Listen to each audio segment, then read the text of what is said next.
तो इस प्रश्न में आपको बताना है जुलाई 2022 में ISSF शूटिंग विश्व कप 2022 में पदक तालिका में कौन सा देश टॉप पे रहा? तो आंसर होगा भारत।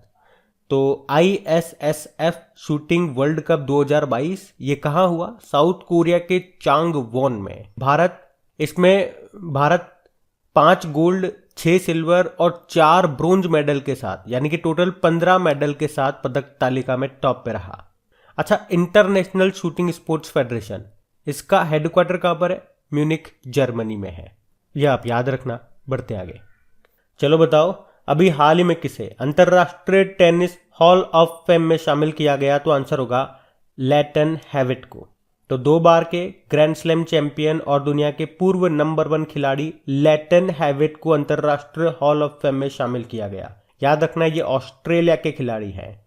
एक्चुअली में इन्हें 2021 में हॉल ऑफ फेम में शामिल किया गया था, लेकिन तब कोविड-19 के कारण प्रोग्राम नहीं हो पाया था और अब 2022 में किसी को भी हॉल ऑफ फेम में शामिल नहीं किया गया है, इसीलिए कार्यक्रम में अकेले उन्हें ही ये सम्मान मिला है। तो हॉल ऑफ फेम में जगह बनाने वाले वो ऑस्ट्रेलिया के 34 नंबर के खिलाड़ी हैं।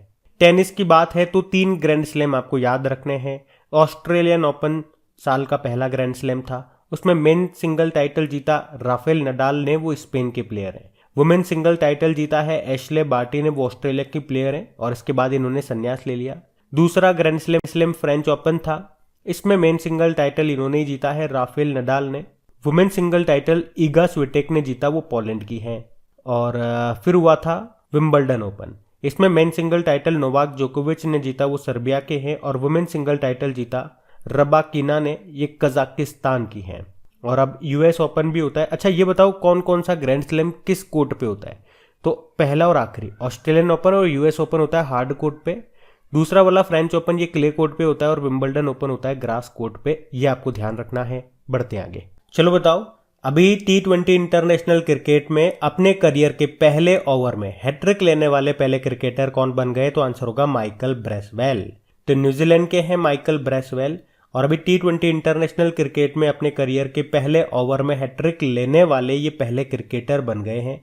उन्होंने आयरलैंड के खिलाफ ये कारनामा किया और वे पुरुष T20 इंटरनेशनल में हैट्रिक लेने वाले न्यूजीलैंड के तीसरे क्रिकेटर बन गए हैं।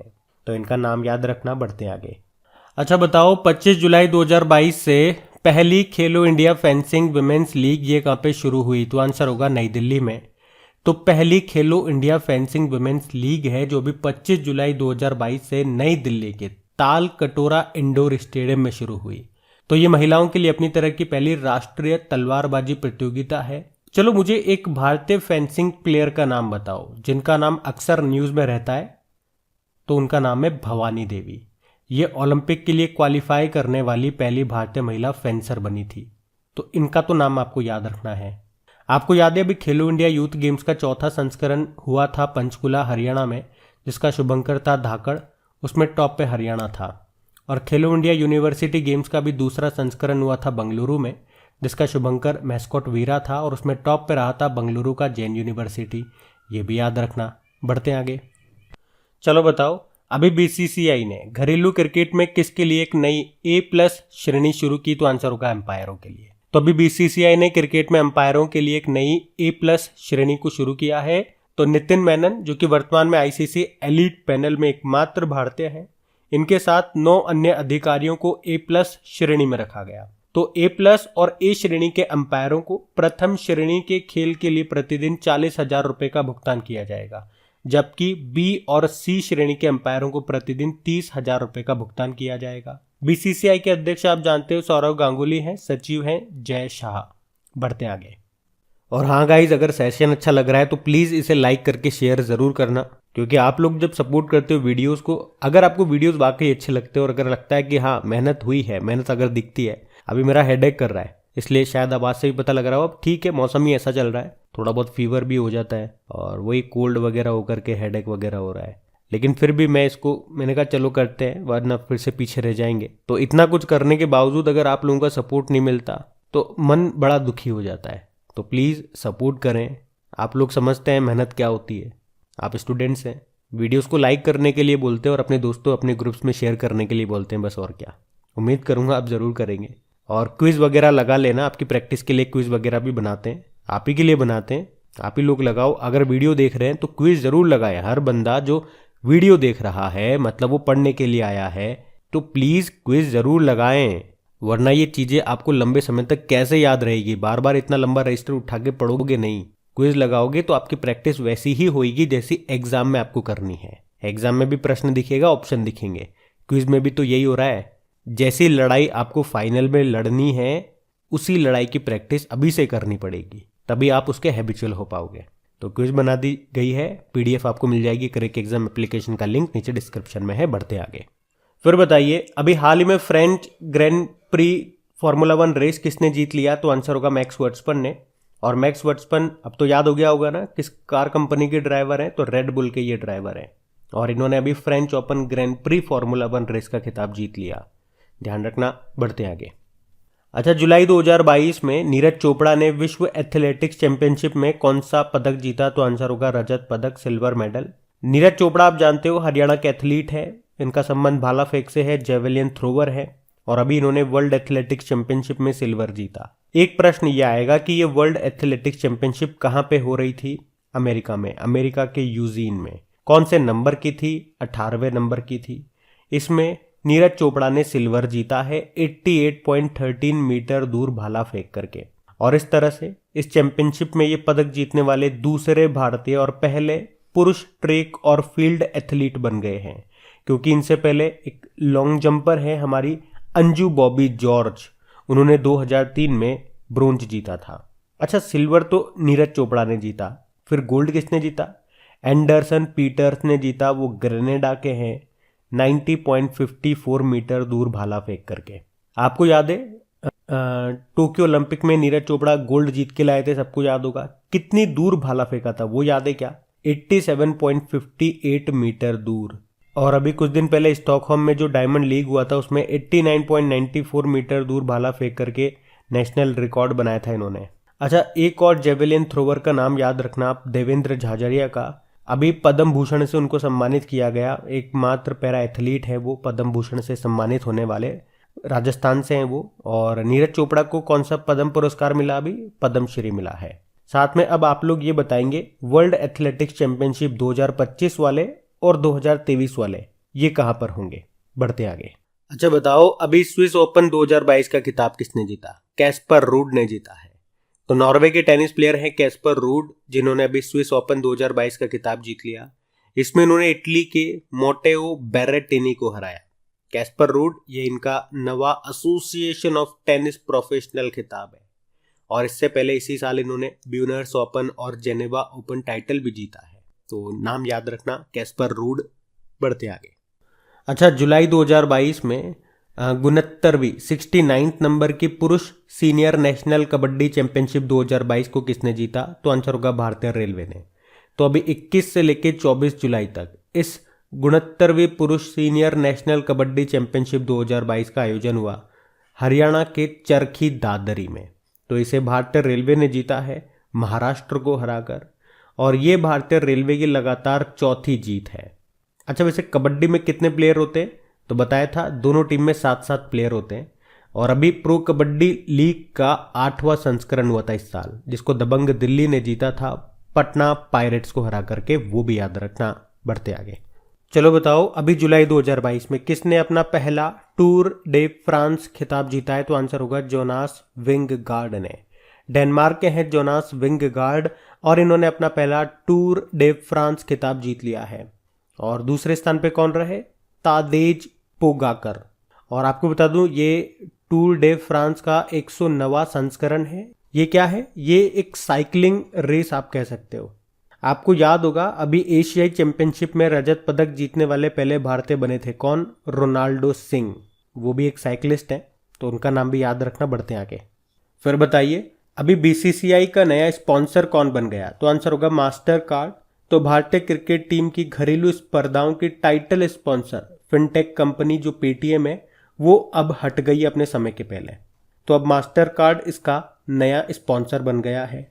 तो अब टीम इंडिया भारत में घरेलू या इंटरनेशनल जो भी सीरीज खेलेगी उसकी स्पॉन्सरशिप पर मास्टर कार्ड का ऐड होगा। आपको बताएं, वैसे तो बीसीसीआई से तो दो नाम आपको याद है, जय शाह इसके सचिव हैं और सौरव गांगुली इसके अध्यक्ष हैं, मुंबई में हेडक्वार्टर है। आईपीएल 2022 का इस बार टाइटल स्पॉन्सर कौन था? 2022 के लिए और 2023 के लिए टाटा है, टाटा ग्रुप। और फीफा वर्ल्ड कप 2022 जो कतर दोहा में होंगे उसका ऑफिशियल स्पॉन्सर बना था बाईजूस, और इसका शुभंकर अगर आपसे पूछ ले तो वो है लाइब। ध्यान रखना, बढ़ते आगे। अच्छा बताओ, कौन सा देश 2025 में महिला वनडे वर्ल्ड कप की मेजबानी करेगा? तो आंसर होगा भारत।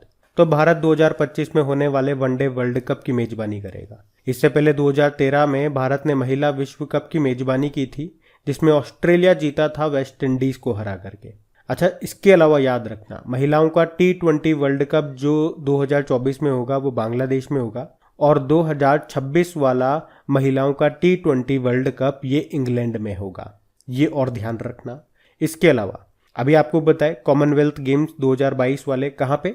बर्मिंघम यूके में हुए, और इसमें पहली बार महिला क्रिकेट को शामिल किया गया। तो यहाँ से भी प्रश्न बन जाएगा कि बताओ, भारतीय महिला क्रिकेट टीम की कप्तान किसे चुना गया था?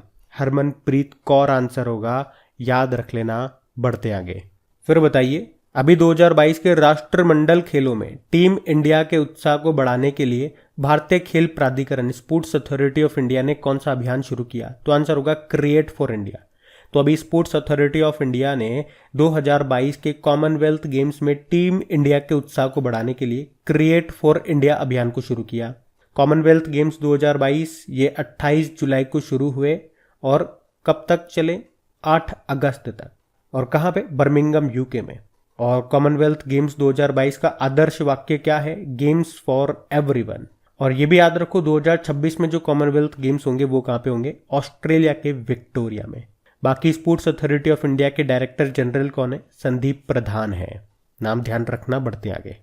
चलो बताओ, अभी जुलाई 2022 में आईसीसी की सदस्यता कितने देशों को मिली है? तो आंसर होगा 3 देशों को। तो अभी 3 नए देश आईसीसी के सदस्य देश बन गए हैं। कौन कौन से? Uzbekistan, Cambodia, Ivory Coast. अच्छा बताओ, उज्बेकिस्तान की कैपिटल क्या होती है? ताशकंद होती है। कंबोडिया की प्नोम पेन है। आइवरी कोस्ट की है यामोसोक्रो। अच्छा, कंबोडिया में भगवान विष्णु का एक बड़ा फेमस मंदिर है। कौन सा? अंकुर वाट का मंदिर, वो याद रखना आप। तो अब देखोगे आप, आईसीसी में टोटल सदस्य देशों की संख्या कितनी हो गई है? 108 हो गई है। अच्छा मुझे बताओ, इंटरनेशनल मॉनेटरी फंड का नवीनतम सदस्य देश कौन सा है? 190वां, एंडोरा। और यूनाइटेड नेशन ऑर्गेनाइजेशन का नवीनतम देश साउथ सुडान है, 193 नंबर का। अच्छा, अभी यूनाइटेड नेशन में भारत की स्थायी प्रतिनिधि परमानेंट रिप्रेजेंटेटिव कौन बनी थी? वो नाम इंपॉर्टेंट है, रुचिरा कंबोज उनका नाम है। अच्छा, एक नया ग्रुप भी तो बना है अभी, I2U2 ग्रुप। कौन कौन से देश है इसमें? 4 देश है, इंडिया, इजराइल, यूएस और यूएई। याद रखना। बढ़ते आगे।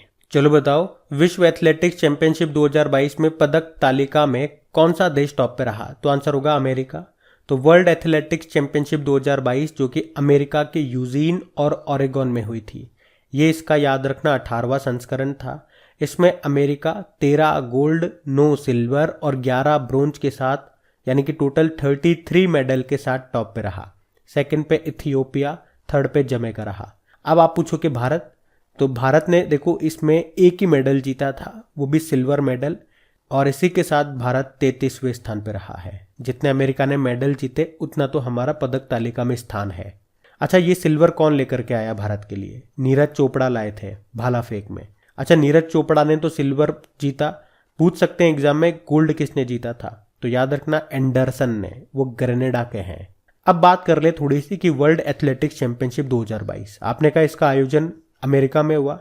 2 पॉइंट और याद रखो कि 2025 और 2023 में इसका आयोजन कहाँ पे होगा? 2025 में होगा ये टोक्यो जापान में, और 2023 में होगा ये बुडापेस्ट में। ये आप जरूर याद रखना। बढ़ते आगे। चलो बताओ, अक्टूबर 2022 में फीफा अंडर 17 महिला विश्व कप का आयोजन कहाँ पे किया जाएगा? तो आंसर होगा भारत में।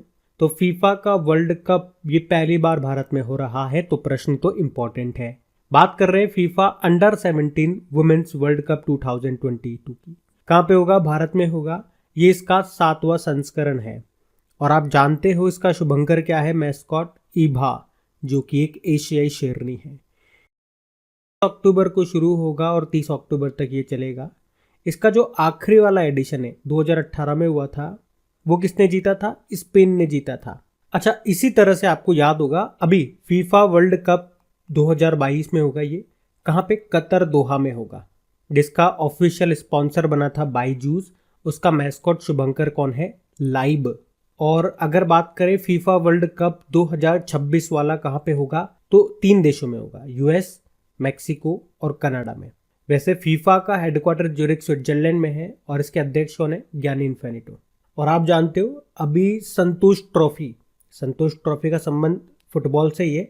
अभी इसकी 75वीं एडिशन, 75th नंबर का एडिशन, ये किसने जीता? केरल ने जीता है पश्चिम बंगाल को हरा करके। और आपको याद होगा नामची सिक्किम में एक फुटबॉल स्टेडियम बनाया जा रहा है। किस फुटबॉलर के नाम पे बनाया जा रहा है? तो बाईचिंग भूटिया के नाम पे। अभी आपको याद होगा रंजीत बजाज का नाम अखिल भारतीय फुटबॉल महासंघ की सलाहकार समिति का इनको अध्यक्ष बनाया गया था। और अभी पिछले महीने जो फीफा रैंकिंग आई थी उसमें भारतीय पुरुष फुटबॉल टीम 104 नंबर पे है, टॉप पे ब्राज़ील है।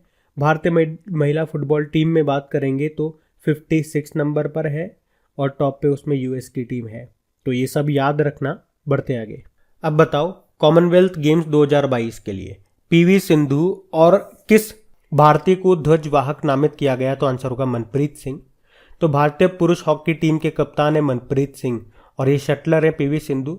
इनको कॉमनवेल्थ गेम्स 2022 के उद्घाटन समारोह के लिए भारत का ध्वजवाहक फ्लैग बियरर के रूप में नामित किया गया। वैसे आपको बता दूं पीवी सिंधु जो 2018 में कॉमनवेल्थ गेम्स हुए थे ना गोल्ड कोस्ट में, वहां पे भी ये ध्वजवाहक थी।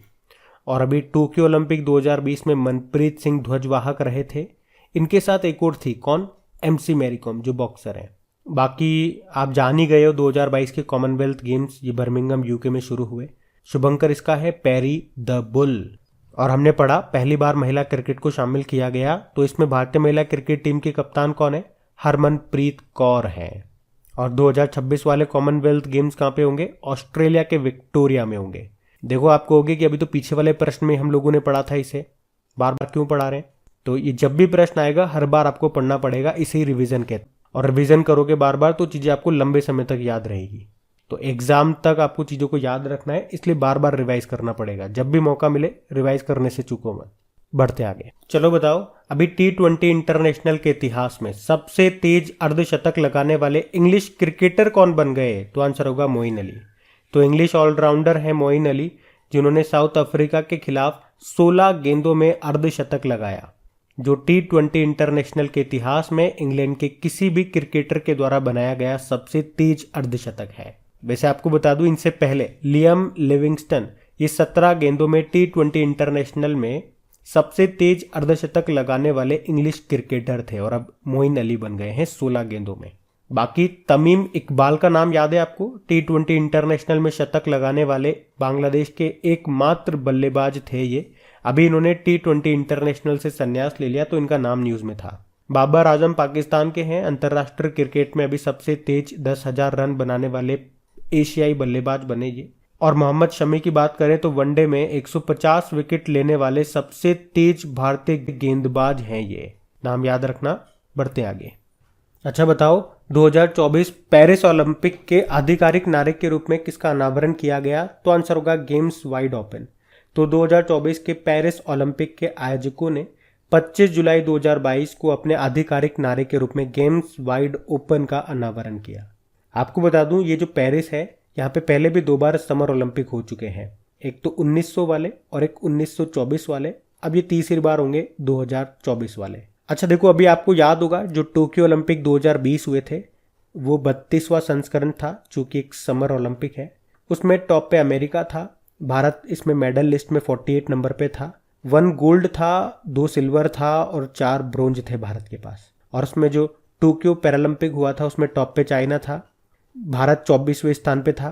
19 मेडल थे जिसमें से 5 गोल्ड रहे। और अब जो 2024 में होंगे क्योंकि 4-4 साल के अंतराल में होते हैं तो ये 33 नंबर के होंगे समर ओलंपिक पेरिस फ्रांस में 2024 में। फिर 2028 वाले लॉस एंजल्स में होंगे यूएस में। और फिर 2032 वाले ये होंगे ब्रिस्बेन ऑस्ट्रेलिया में। ये तो समर ओलंपिक की बात हो गई। अभी विंटर ओलंपिक हुए 2022 में बीजिंग में, उसमें नॉर्वे टॉप पे रहा था और भारत ने एक भी मेडल नहीं जीता। अच्छा, उसके जो अगले वाले विंटर ओलंपिक होंगे वो 2026 में होंगे। कहाँ पे? इटली में होंगे। तो ये आप ज़रूर याद रखना। बढ़ते आगे। चलो बताओ, अभी जुलाई 2022 में किस फार्मूला 1 ड्राइवर ने अपनी सेवानिवृत्ति रिटायरमेंट की घोषणा कर दी? तो आंसर होगा सेबेस्टियन वेट्टेल। तो 4 बार के विश्व चैंपियन सेबेस्टियन वेट्टेल ने 2022 सीजन के अंत में फार्मूला 1 से संन्यास की घोषणा कर दी। वैसे उन्होंने 2010, 2011, 2012, 2013 में चैंपियनशिप जीती थी, लेकिन लुइस हैमिल्टन और माइकल शूमाकर के पास उनसे ज़्यादा खिताब हैं। और एक बार मैं आपको याद दिला दूं, 2022 में जितनी भी फार्मूला 1 रेसेस हुई हैं उनकी भी क्विज बना करके अपलोड कर दी जा चुकी है और बिल्कुल अप टू डेटेड है। आप जाकर के लगाएं और इनकी प्रैक्टिस जरूर करें। क्रेक एग्जाम एप्लीकेशन का लिंक नीचे डिस्क्रिप्शन में मिलेगा। और सेशन अच्छा लगे तो इसे लाइक और शेयर जरूर करते रहना। बढ़ते आगे। चलो बताओ, जुलाई 2022 में किसने कॉमनवेल्थ गेम्स 2022 में भारत का पहला स्वर्ण पदक जीता? तो आंसर होगा मीराबाई चानू ने। तो याद रखना, ये भारतीय वेटलिफ्टर है मीराबाई चानू, जिन्होंने कॉमनवेल्थ गेम्स 2022 में भारत का पहला गोल्ड जीता है। उन्होंने टोटल 201 किलोग्राम भार उठा करके गोल्ड जीता। कौन सी कैटेगरी में? 49 किलोग्राम कैटेगरी में। कैटेगरी जरूर याद रखना, क्योंकि अभी एक एग्जाम हुआ था, वहां पे कोई एक कैटेगरी वाला प्रश्न पूछा था, टोक्यो ओलंपिक से संबंधित था वो। और आपको याद दिला दूं, कॉमनवेल्थ गेम्स जो पिछले वाले हुए थे 2018 में, उसमें भी इन्होंने भारत का पहला गोल्ड जीता था। और टोक्यो ओलंपिक में तो आप जानते ही हो, इन्होंने सिल्वर जीता था। अच्छा, इनके अलावा संकेत सरगर ने कॉमनवेल्थ गेम्स 2022 में भारत के लिए पहला पदक जीता। ये भी वेटलिफ्टर है। 55 किलोग्राम कैटेगरी में सिल्वर जीता इन्होंने। और गुरु राजा पुजारी ने 61 किलोग्राम कैटेगरी में ब्रोंज जीता है। ये भी वेटलिफ्टर है। कॉमनवेल्थ गेम्स बात करें इसकी, तो 2022 का ये संस्करण, ये कहाँ पे? बर्मिंघम यूके में। इसका शुभंकर क्या है? पैरी द बुल। और याद रखना, इसमें पहली बार महिला क्रिकेट को शामिल किया गया है। तो यहां से भी प्रश्न बनेगा, भारतीय महिला क्रिकेट टीम का कप्तान किसे बनाया गया? हरमनप्रीत कौर को। याद रखना, अगले वाले जो कॉमनवेल्थ गेम्स होंगे, यानी कि 2026 वाले, वो कहाँ पे होंगे? ऑस्ट्रेलिया के विक्टोरिया में होंगे। और इसमें फ्लैग बियरर भारत का उद्घाटन समारोह में ध्वजवाहक कौन है? पीवी सिंधु है। और भारतीय पुरुष हॉकी टीम के जो कप्तान है मनप्रीत सिंह, वो है। तो ये सारे पॉइंट्स आप ध्यान रखना। बढ़ते हैं आगे। चलो बताओ, जुलाई 2022 में किस देश के क्रिकेट मैदान का नाम भारत के महान क्रिकेटर सुनील गावस्कर के नाम पर रखा गया? तो आंसर होगा इंग्लैंड। तो इंग्लैंड में जो लिसेस्टर क्रिकेट ग्राउंड है, उसका नाम भारत के महान क्रिकेटर सुनील गावस्कर के नाम पर रखा गया। इसका नाम गावस्कर के नाम पर भारतीय क्रिकेट को एक निश्चित ऊंचाई तक ले जाने में उनके अपार योगदान को सम्मानित करने के लिए रखा गया है। आपको बता दूं कि अमेरिका में केंटकी इलाके में गावस्कर के नाम पर पहले से ही एक मैदान है। गावस्कर ये टेस्ट क्रिकेट में 10,000 रन बनाने वाले पहले क्रिकेटर थे। आप जानते हो, इंग्लैंड के एक प्लेयर है बेन स्टॉक, अभी इनका नाम न्यूज में था, इन्होंने ओडीआई से संन्यास ले लिया अभी। अच्छा, पंजाब में जो मोहाली हॉकी स्टेडियम है ना, उसका नाम किन के नाम पे रखा गया? बलबीर सिंह सीनियर के नाम पे। और भारत का जो सबसे बड़ा हॉकी स्टेडियम बन रहा है, जहाँ पे 2023 में जो मेंस वर्ल्ड कप है वो होंगे, यानी कि उड़ीसा में बन रहा है ना सबसे बड़ा हॉकी स्टेडियम। अभी उसका नाम भी बदल दिया गया। किसके नाम पे? बिरसा मुंडा के नाम पे। और सिक्किम में बाइचिंग बूटिया के नाम पे फुटबॉल स्टेडियम बनी रहा है, नामची सिक्किम में। और अभी हमारे जो रक्षा मंत्री है राजनाथ सिंह, उन्होंने पुणे आर्मी स्पोर्ट्स इंस्टीट्यूट का नाम नीरज चोपड़ा के नाम पे रखा था। याद रखना ये भी। बढ़ते आगे। फिर बताइए, एशिया कप 2022 का आयोजन ये कहाँ पे होगा? तो आंसर होगा यूनाइटेड अरब अमीरात में। तो अभी बीसीसीआई के जो अध्यक्ष हैं सौरव गांगुली, उन्होंने कहा वैसे तो 2022 में ये जो एशिया कप है ये श्रीलंका में ही होने वाले थे, पर आप जानते हो श्रीलंका आर्थिक और राजनीतिक संकट के चलते एशिया कप T20 की मेजबानी करने की स्थिति में नहीं है। तो अब ये यूनाइटेड अरब अमीरात में होंगे। तो याद रखना है आपको क्या, कि 2022 में ये जो एशिया कप है ये श्रीलंका नहीं, यूनाइटेड अरब अमीरात में होंगे। अभी 27 अगस्त को शुरू होंगे, जो कि 11 सितंबर तक चलेंगे। ये जो एशिया कप है T20 फॉर्मेट में होंगे, ध्यान रखना। पिछला वाला जो एशिया कप था वो भी यूनाइटेड अरब अमीरात में ही हुआ था 2018 में, जिसको भारत ने जीता था। चलो आप मुझे बताओ कि 2028 में जो समर ओलंपिक है वो कहाँ पे होंगे? लॉस एंजल्स यूएस में। और 2025 के जो वर्ल्ड एथलेटिक चैंपियनशिप है वो कहाँ पे होंगे? टोक्यो जापान में होंगे। अभी वाले कहाँ हुए? 2022 वाले यूएस में, अमेरिका में। अच्छा, आप जानते हो अभी T20 वर्ल्ड कप जो हुआ था वो भी यूनाइटेड अरब अमीरात में हुआ था, जिसको ऑस्ट्रेलिया ने ही जीता था। और यूनाइटेड अरब अमीरात के मंगल मिशन का नाम क्या है? होप मिशन है। ये ध्यान रखना। बढ़ते आगे।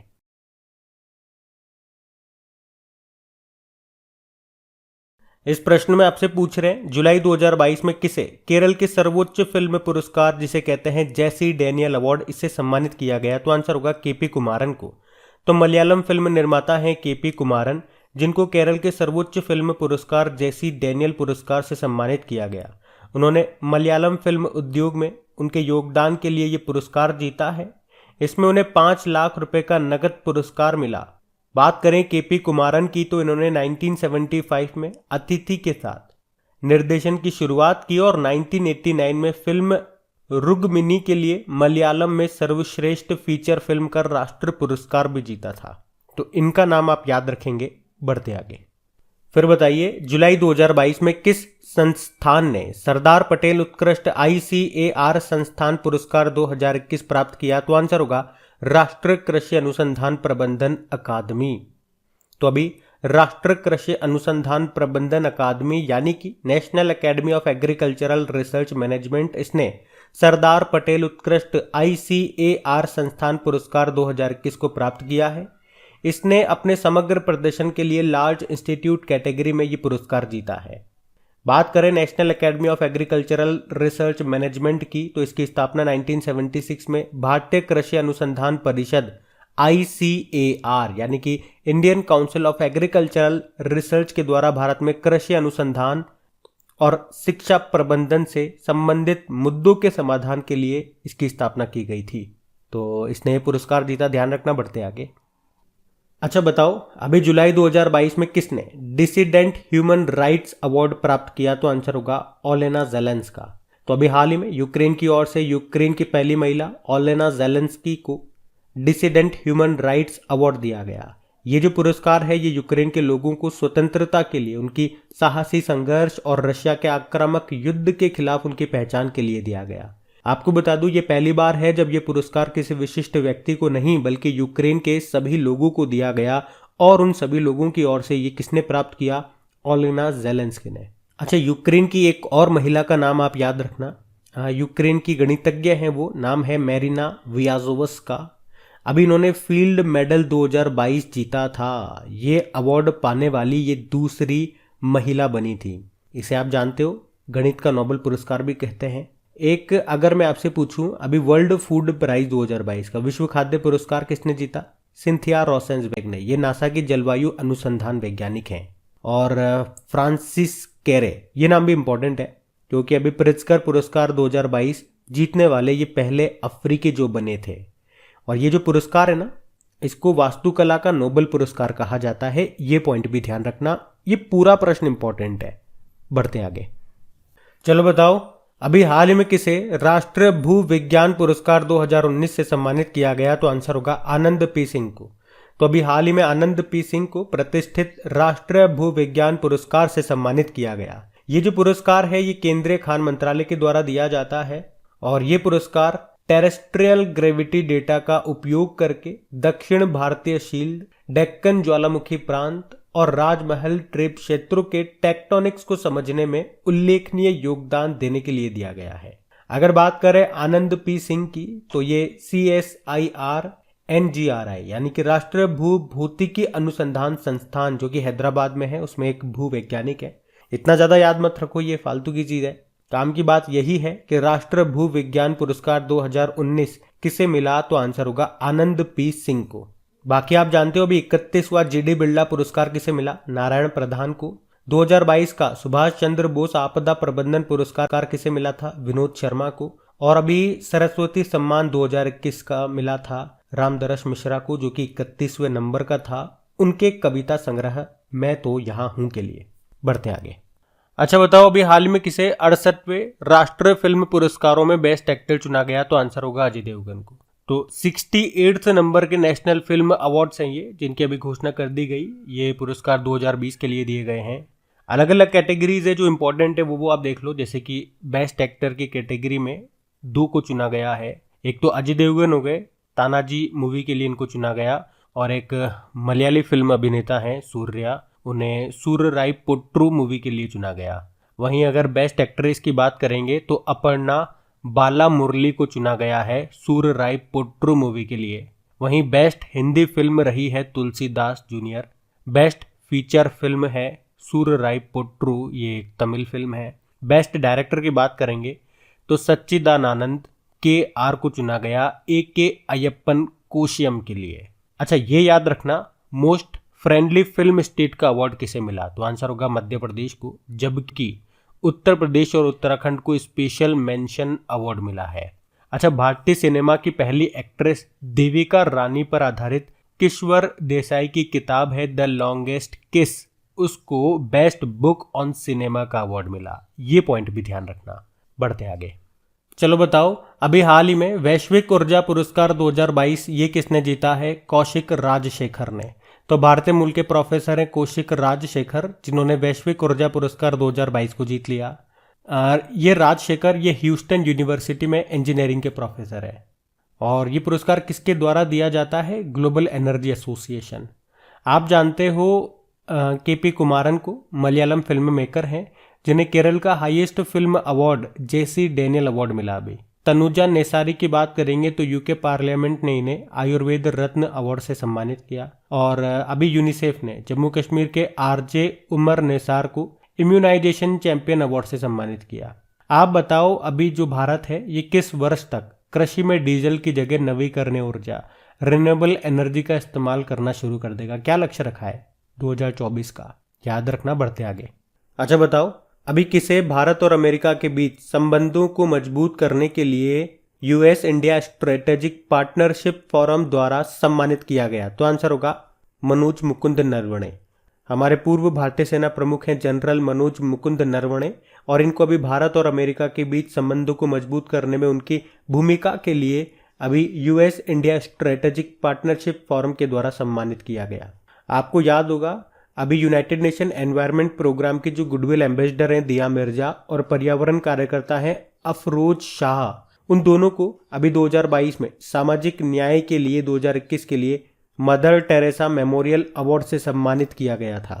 तो उनका नाम भी याद रखना। बढ़ते आगे।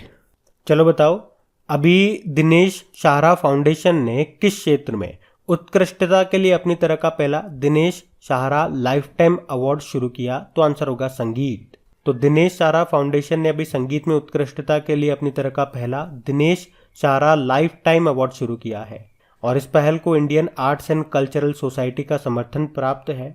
तो कार्यक्रम के दौरान दिनेश शाहरा की जो पुस्तक है सनातन लीला, उसका भी विमोचन किया गया। अच्छा, संगीत से आपको एक नाम जरूर याद आएगा, लता मंगेशकर, और अभी इनके नाम पे पहला लता दीनानाथ मंगेशकर पुरस्कार शुरू किया। और सबसे पहले किसको दिया?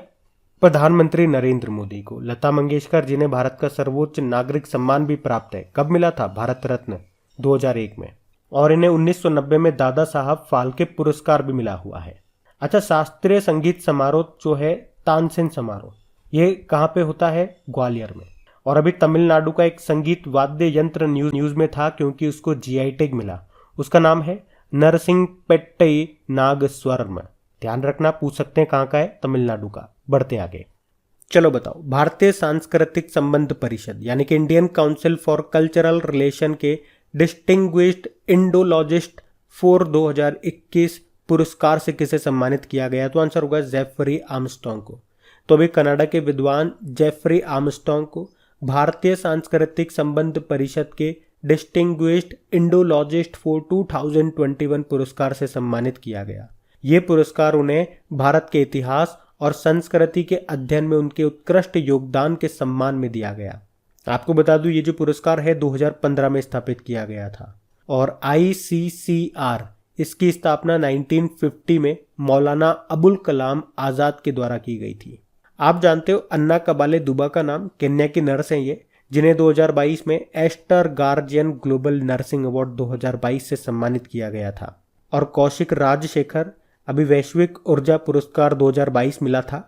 जबकि सेशिल नदजे बेट की बात करेंगे तो ये कैमरून के एक्टिविस्ट हैं। अभी इनको 2022 के Wangari Maathai forest champion award से सम्मानित किया गया था। तो ये सारे नाम ध्यान रखना। बढ़ते आगे। चलो बताओ, अभी किसे विंस्टन चर्चिल लीडरशिप अवार्ड से सम्मानित किया गया? तो आंसर होगा व्लादिमीर ज़ेलेंस्की को।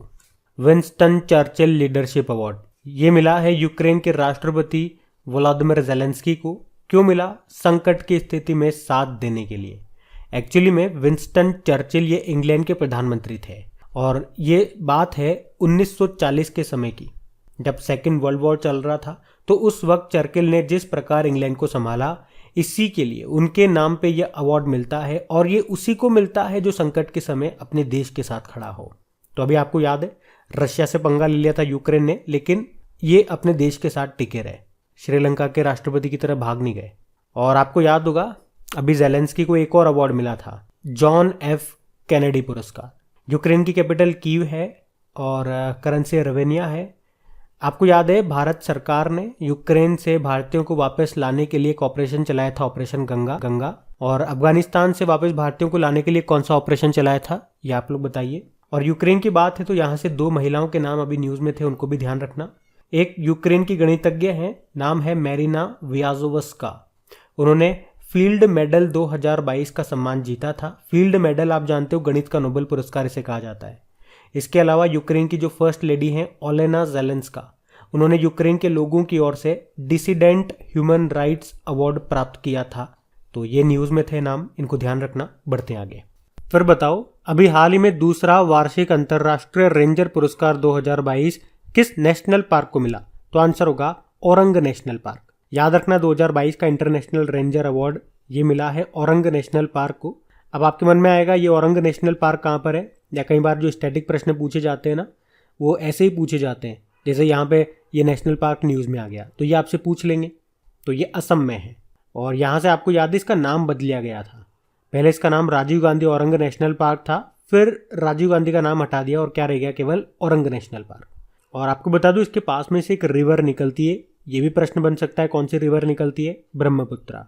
ये तो 2022 वाले हम अंतर्राष्ट्रीय रेंजर पुरस्कार की बात कर रहे हैं। अगर आपसे पूछ ले 2021 वाला इंटरनेशनल रेंजर पुरस्कार किसने जीता था, तो राजाजी टाइगर रिजर्व के रेंज अधिकारी थे महेंद्र गिरी, उनको मिला था। अब नेशनल पार्क से कुछ इंपॉर्टेंट नेशनल पार्क बता दें आपको जो आपके न्यूज़ में थे, रिवाइज करिए जरा। सबसे पहले तो बताओ नवीनतम नेशनल पार्क भारत का कौन सा बना? देहिंग पटकई नेशनल पार्क, ये असम का 7वां नेशनल पार्क है। अच्छा, भारत का पहला नेशनल पार्क कौन सा था? जिम कॉर्बेट नेशनल पार्क था। उसका पहले नाम हुआ करता था हेली नेशनल पार्क और अभी भी नाम बदल गया, उसका रामगंगा नेशनल पार्क हो गया। क्यों? क्योंकि इसमें से एक नदी निकलती है, उसका नाम है रामगंगा।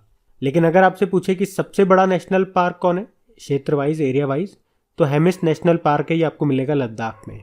और सबसे ऊंचाई पर अगर पूछे ना सबसे ऊंचा नेशनल पार्क ऊंचाई पर कौन सा है, तो भी यही है हेमिस नेशनल पार्क। और ये तो आप वैसे भी कर दोगे, आपको पता होना चाहिए हेमिस फेस्टिवल कहाँ मनाया जाता है, लद्दाख में। तो बड़ा आसान होगा इसे याद रखना तो। और सबसे छोटा कौन सा है क्षेत्र वाइज, बटन नेशनल पार्क है, ये आपको मिलेगा अंडमान निकोबार में। चलो बताओ दुनिया का एकमात्र तैरता हुआ नेशनल पार्क कौन सा है? काबुल लामजाओ नेशनल पार्क है, फ्लोटिंग नेशनल पार्क। और ये कहाँ पर है? मणिपुर में है। तैर रहा है तो किसी न किसी पे तैर रहा होगा, तो एक झील पे तैर रही है, लोकटक झील उसको बोलते हैं। लोकटक झील से एक प्रश्न आपको याद आता होगा, यहीं पे फुमडिस पाए जाते हैं। फुमडिस क्या है? एल्गी है। चलो बताओ सैटेलाइट फोन से लेस होने वाला पहला नेशनल पार्क कौन सा है? काजीरंगा नेशनल पार्क है, ये आपको असम में मिलेगा। एक सिंग वाले गेंडों के लिए ये फेमस है। तो ये सारे इंपॉर्टेंट पॉइंट्स मैंने आपको यहाँ से रिवाइज करवाए, इनको ध्यान रखना। बढ़ते आगे।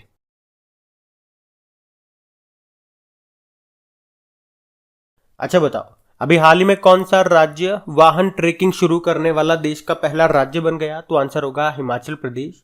तो अभी हिमाचल प्रदेश सरकार ने सार्वजनिक वाहनों में महिलाओं और बच्चों की सहायता व सुरक्षा के लिए vehicle location tracking device launch किया।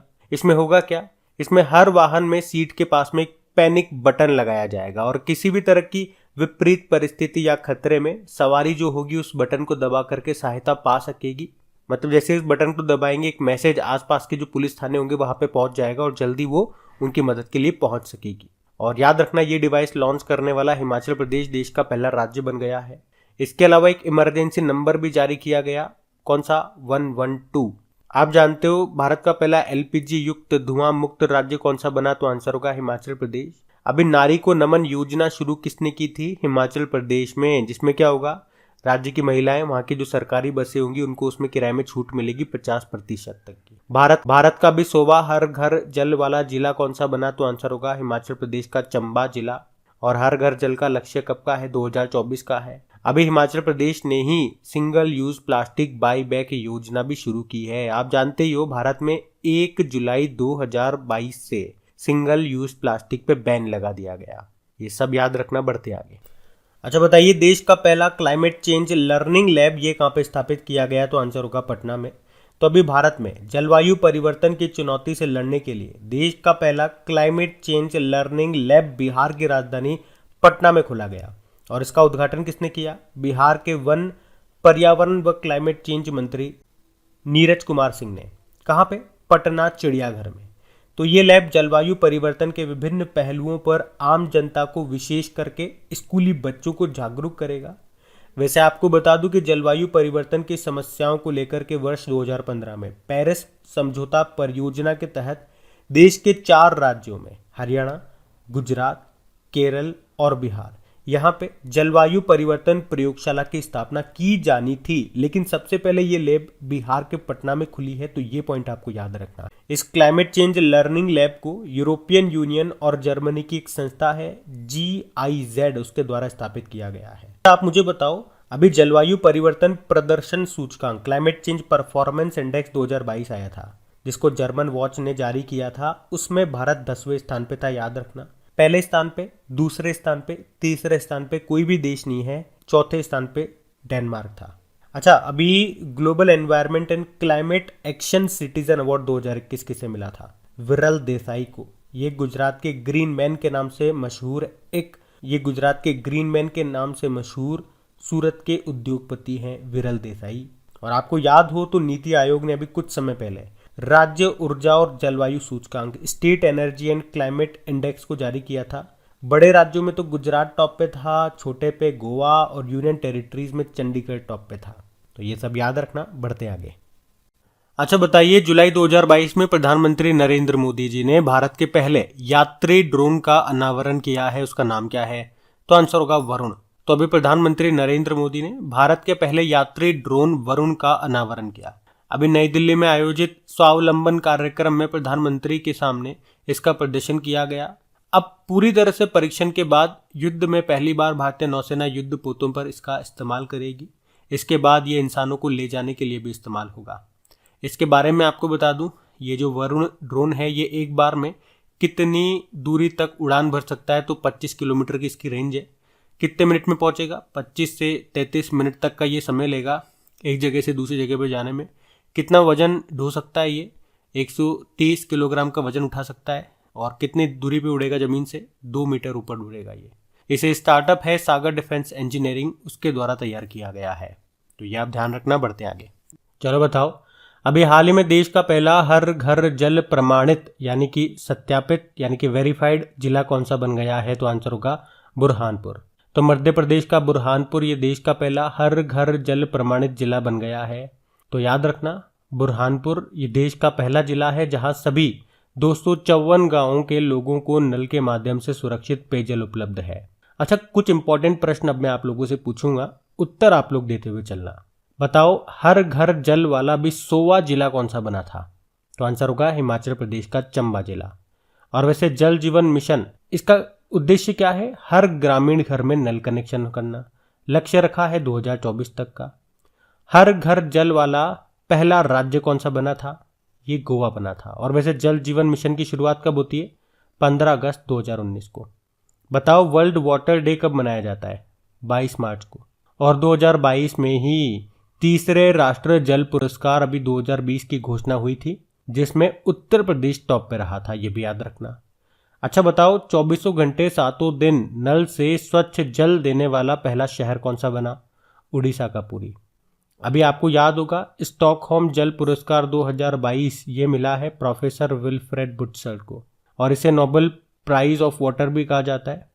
अच्छा, अगर आपसे पूछे वाटर प्लस सर्टिफिकेट पाने वाला पहला शहर कौन सा बना? तो आंसर होगा इंदौर। और भारत का पहला जियो पार्क ये बना है मध्य प्रदेश के जबलपुर में, लम्हेटा गांव है वहां पे। और जबलपुर आप जानते हो, यहाँ पे मध्य प्रदेश का हाईकोर्ट भी है। और ये किस नदी के किनारे स्थित है? नर्मदा नदी के किनारे। चलो बताओ, भारत का पहला बायोमास आधारित जो हाइड्रोजन प्लांट है ये कहाँ पे खोला गया? खंडवा, मध्य प्रदेश में। और आप जानते ही हो धुआंधार जलप्रपात ये आपको कौन सी नदी पर मिलेगा? नर्मदा नदी पर मिलेगा। और ओमकारेश्वर बांध ये भी आपको मिलेगा नर्मदा नदी पर। बढ़ते आगे। चलो बताओ, भारत के पहले मस्तिष्क स्वास्थ्य क्लिनिक का उद्घाटन किस शहर में किया गया? तो आंसर होगा बेंगलुरु में। तो अभी कर्नाटक के जो स्वास्थ्य मंत्री हैं के सुधाकर, उन्होंने बेंगलुरु में भारत के पहले ब्रेन हेल्थ क्लिनिक का उद्घाटन किया। और याद रखना, जो क्रिकेटर हैं रॉबिन उथप्पा वो इसके ब्रांड एम्बेसडर होंगे। अभी वर्ल्ड ब्रेन डे आपने मनाया था, कब? 22 जुलाई को। और वर्ल्ड ब्रेन ट्यूमर डे कब होता है? 8 जून को होता है। ये भी याद रखना। बढ़ते आगे। अभी बताइए, दुनिया की दूसरी सबसे ऊंची चोटी K2 पर चढ़ने वाले पहले बांग्लादेशी कौन बने? तो आंसर होगा वसीफा नाजरीन। तो वसीफा नाजरीन ये बांग्लादेश की पहली पर्वतारोही बन गई है। दुनिया की दूसरी सबसे ऊंची पर्वत चोटी यानी कि K2 पर चढ़ने वाली। इसकी हाइट कितनी है इस K2 पर्वत की? वसीफा नाजरीन की नहीं, तो इसकी हाइट है 8611 मीटर। ये माउंट एवरेस्ट के बाद दुनिया की दूसरी सबसे ऊंची पर्वत चोटी है। ये काराकोरम श्रेणी में आपको मिलेगी, काराकोरम रेंज में। इसे गॉडविन ऑस्टिन भी कहते हैं। आपको स्कालजेंग रिग जिनका नाम याद है, अभी नेपाल की अन्नपूर्णा चोटी पर बिना ऑक्सीजन की सहायता के चढ़ने वाले पहले भारतीय पर्वतारोही बने थे, ये लद्दाख के हैं। और इसी तरह से बिना ऑक्सीजन की सहायता के माउंट एवरेस्ट पर चढ़ने वाली भारत की पहली महिला पर्वतारोही कौन बनी थी? पियाली बिसाक बनी थी। कैंटन कूल का नाम भी याद होगा, ब्रिटिश पर्वतारोही है कैंटन कूल। ये 16 बार माउंट एवरेस्ट पर चढ़ने वाले पहले विदेशी पर्वतारोही बन गए अभी, तो ये नाम भी याद रखना। बढ़ते आगे। चलो बताओ, जुलाई 2022 में किस देश में 300 सालों के बाद लूलो रोज नाम का सबसे बड़ा गुलाबी हीरा मिला है? तो आंसर होगा अंगोला में। तो मध्य अफ्रीका का एक देश है ये अंगोला, जहां एक दुर्लभ शुद्ध गुलाबी हीरा मिला है जिसे 300 सालों के बाद खोजा गया, जिसे 300 सालों के बाद खोजा गया सबसे बड़ा हीरा माना जा रहा है। ये 170 कैरेट का गुलाबी हीरा है और इसे द लूलो रोज नाम दिया गया। इसका वजन कितना है? 34 ग्राम है। तो इसे अंगोला के लूलो खदान में खोजा गया है। लूलो रोज ये टाइप 2A हीरा है, जिसका मतलब है इसमें बहुत कम या कोई अशुद्धता नहीं है। अंगोला की कैपिटल लुआंडा है, करेंसी होती है अंगोलन क्वाजा। आपको याद होगा पिछले साल बोत्सवाना में दुनिया का तीसरा सबसे बड़ा हीरा खोजा गया था और अभी ये अंगोला में खोजा गया है 300 सालों के बाद। लूलो रोज नाम है, ध्यान रखना। बढ़ते आगे। चलो बताओ, अभी किस देश ने दुनिया का पहला तंबाकू निरोधी बिल पेश किया? तो आंसर होगा न्यूजीलैंड ने। तो अभी न्यूजीलैंड दुनिया का पहला ऐसा देश बन गया जिसने ऐसा कानून बनाया है, ऐसा कानून पेश किया है जो अगली पीढ़ी को कानूनी रूप से सिगरेट खरीदने से रोकेगा। इस नए कानून में सिगरेट में निकोटीन की मात्रा को काफी कम कर दिया जाएगा, तंबाकू की दुकानों तक उनकी उपलब्धता को सीमित कर देंगे और खरीदने वालों की उम्र बढ़ा देंगे। ये सब है इस कानून में। देखो, न्यूजीलैंड के प्रधानमंत्री कौन है? Jessica Ardern. आप जानते हो एंटी टोबैको डे कब मनाया जाता है? 31 मई को। और न्यूजीलैंड में अभी आपके ICC women's cricket world cup भी हुए थे 2022 में, जिसको ऑस्ट्रेलिया ने जीता था इंग्लैंड को हरा के। चलो बताओ आप, वर्ल्ड हेल्थ ऑर्गेनाइजेशन ने किसे अभी तंबाकू नियंत्रण के लिए पुरस्कृत किया था? तो आंसर होगा झारखंड को। यह आप ध्यान रखना। बढ़ते आगे। चलो बताओ, कौन सा राज्य जुलाई 2022 में सेमीकंडक्टर नीति शुरू करने वाला पहला राज्य बन गया है? तो आंसर होगा गुजरात। तो अभी गुजरात सरकार ने गुजरात सेमीकंडक्टर नीति 2022-27 की घोषणा की है, जिसका उद्देश्य है इस क्षेत्र में नए निवेश को आकर्षित करना। इस नीति के तहत राज्य सरकार अहमदाबाद के पास धोलेरा सेमीकॉन सिटी स्थापित करेगा। यहाँ पात्र परियोजनाओं को वे निर्माण इकाइयां स्थापित करने के लिए सब्सिडी भी दी जाएगी। अच्छा, इसी से संबंधित 2-3 प्रश्न है वो आपको याद होने चाहिए, जैसे कि ड्रोन नीति को मंजूरी देने वाला पहला राज्य कौन सा बना? तो आंसर होगा हिमाचल प्रदेश। इथेनॉल नीति रखने वाला पहला राज्य कौन सा है? बिहार है। और ई वाहन यानी कि ई व्हीकल नीति को मंजूरी देने वाला पहला राज्य बना था कर्नाटक। और अभी हमने पढ़ा सेमीकंडक्टर नीति शुरू करने वाला पहला राज्य बना गुजरात। सेमीकंडक्टर से अगर डेली आप करंट अफेयर्स पढ़ते होंगे तो आपको एक रैंकिंग याद आएगी, world top semiconductor companies in 2021। तो इसमें नंबर 1 कंपनी बताई गई थी सैमसंग को सेकंड पे इंटेल है। ये आपको याद होनी चाहिए चीज़ें। बढ़ते आगे। चलो बताओ, अभी किस राज्य की सरकार ने राज्य में महिलाओं के लिए एक वित्तीय संस्थान स्थापित करने के लिए तेलंगाना सरकार के साथ समझौता किया? तो आंसर होगा राजस्थान। तो अभी राजस्थान सरकार ने राजस्थान महिला निधि नाम से केवल महिला संचालित सहकारी बैंक स्थापित करने के लिए तेलंगाना सरकार के स्त्री निधि क्रेडिट सहकारी संघ के साथ समझौता किया, जहां पे राजस्थान ग्रामीण आजीविका विकास परिषद की महिलाओं को आसानी से लोन मिल सकेगा। ये उनके उद्यमों को समर्थन देकर के ग्रामीण सशक्तिकरण को बढ़ावा देगा। अच्छा, राजस्थान के बारे में तो आप जानते हो, जैसे कैपिटल जयपुर है, जिसे पिंक सिटी बोलते हैं, इसे वर्ल्ड हेरिटेज साइट का दर्जा प्राप्त है। भारत का दूसरा और विश्व का तीसरा सबसे बड़ा क्रिकेट स्टेडियम आपको जयपुर में मिलेगा। अशोक गहलोत यहाँ के मुख्यमंत्री और कलराज मिश्र यहाँ के गवर्नर है। ये तो आप ऑलरेडी जानते हो। कुछ अलग यहाँ पे रिवाइज करते हैं, जैसे कि इंटरनेशनल वुमेन डे, ये हम मनाते हैं 8 मार्च को। नेशनल वुमेन डे ये हम कब मनाते हैं? जब हम रेडियो डे मनाते हैं, यानी कि 13 फरवरी को। आप जानते हो, अभी महिला विधायकों के पहले राष्ट्रीय सम्मेलन का आयोजन किया गया था विधानसभा परिसर में, जिसका उद्घाटन हमारे पूर्व राष्ट्रपति जी रामनाथ कोविंद ने किया था। वैसे अभी हमारी भारत की पहली आदिवासी और दूसरी महिला राष्ट्रपति बन गई हैं द्रौपदी मुर्मू। और बताओ, भारत का पहला अंतर्राष्ट्रीय महिला व्यापार केंद्र कहाँ पे स्थापित किया गया? तो आंसर होगा केरला में। और देश का पहला पूर्ण महिला स्वामित्व वाला FLO औद्योगिक पार्क कहाँ पे स्थापित किया गया? हैदराबाद में। FLO मतलब फिक्की लेडीज ऑर्गेनाइजेशन। तो ये सब याद रखना आप। बढ़ते आगे।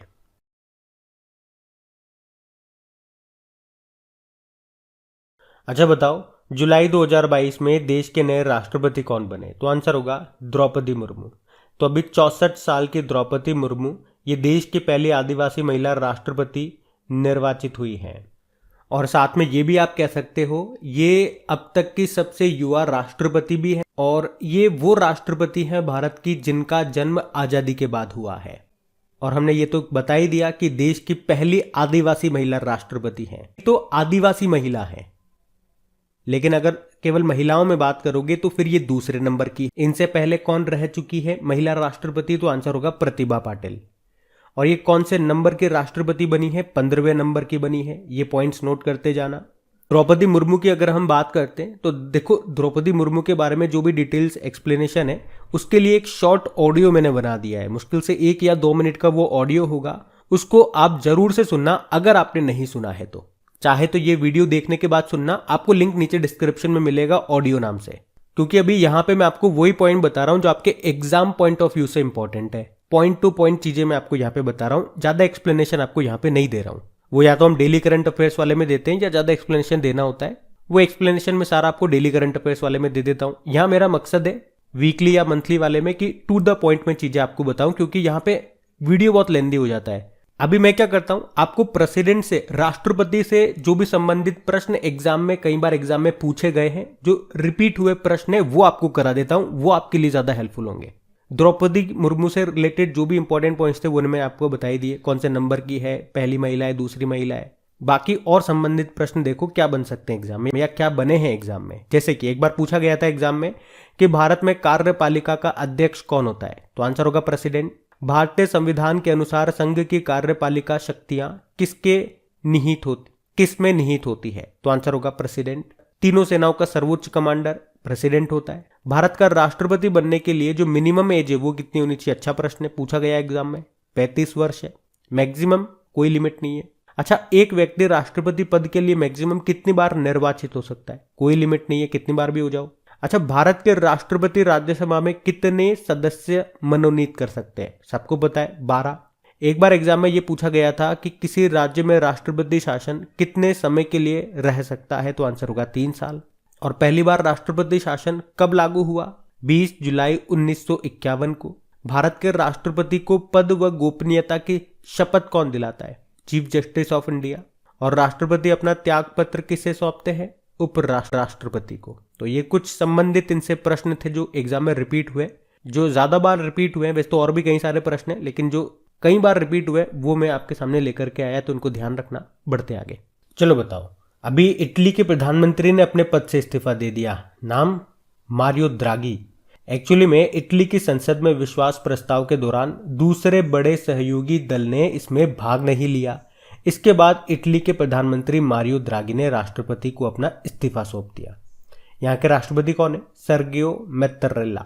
इटली की कैपिटल होती है रोम, जहाँ पे आपको फूड एग्रीकल्चर ऑर्गेनाइजेशन का हेडक्वार्टर मिलेगा। अच्छा, अभी इजराइल के नए प्रधानमंत्री कौन बने थे? Yair Lapid. ऑस्ट्रेलिया के प्रधानमंत्री कौन बने थे? Anthony Albanese. और फ्रांस की दूसरी महिला प्रधानमंत्री कौन बनी थी? एलिजाबेथ बॉर्न बनी थी। तो ये आपको ध्यान रखना है। बढ़ते आगे। तो इस प्रश्न में आपको बताना है टाटा प्रोजेक्ट ने किसे अपना नया प्रबंध निदेशक बनाया? तो आंसर होगा विनायक पाई को। तो टाटा प्रोजेक्ट लिमिटेड ने विनायक पाई को अपना मैनेजिंग डायरेक्टर नियुक्त किया। वे किनका स्थान लेंगे? विनायक देशपांडे का।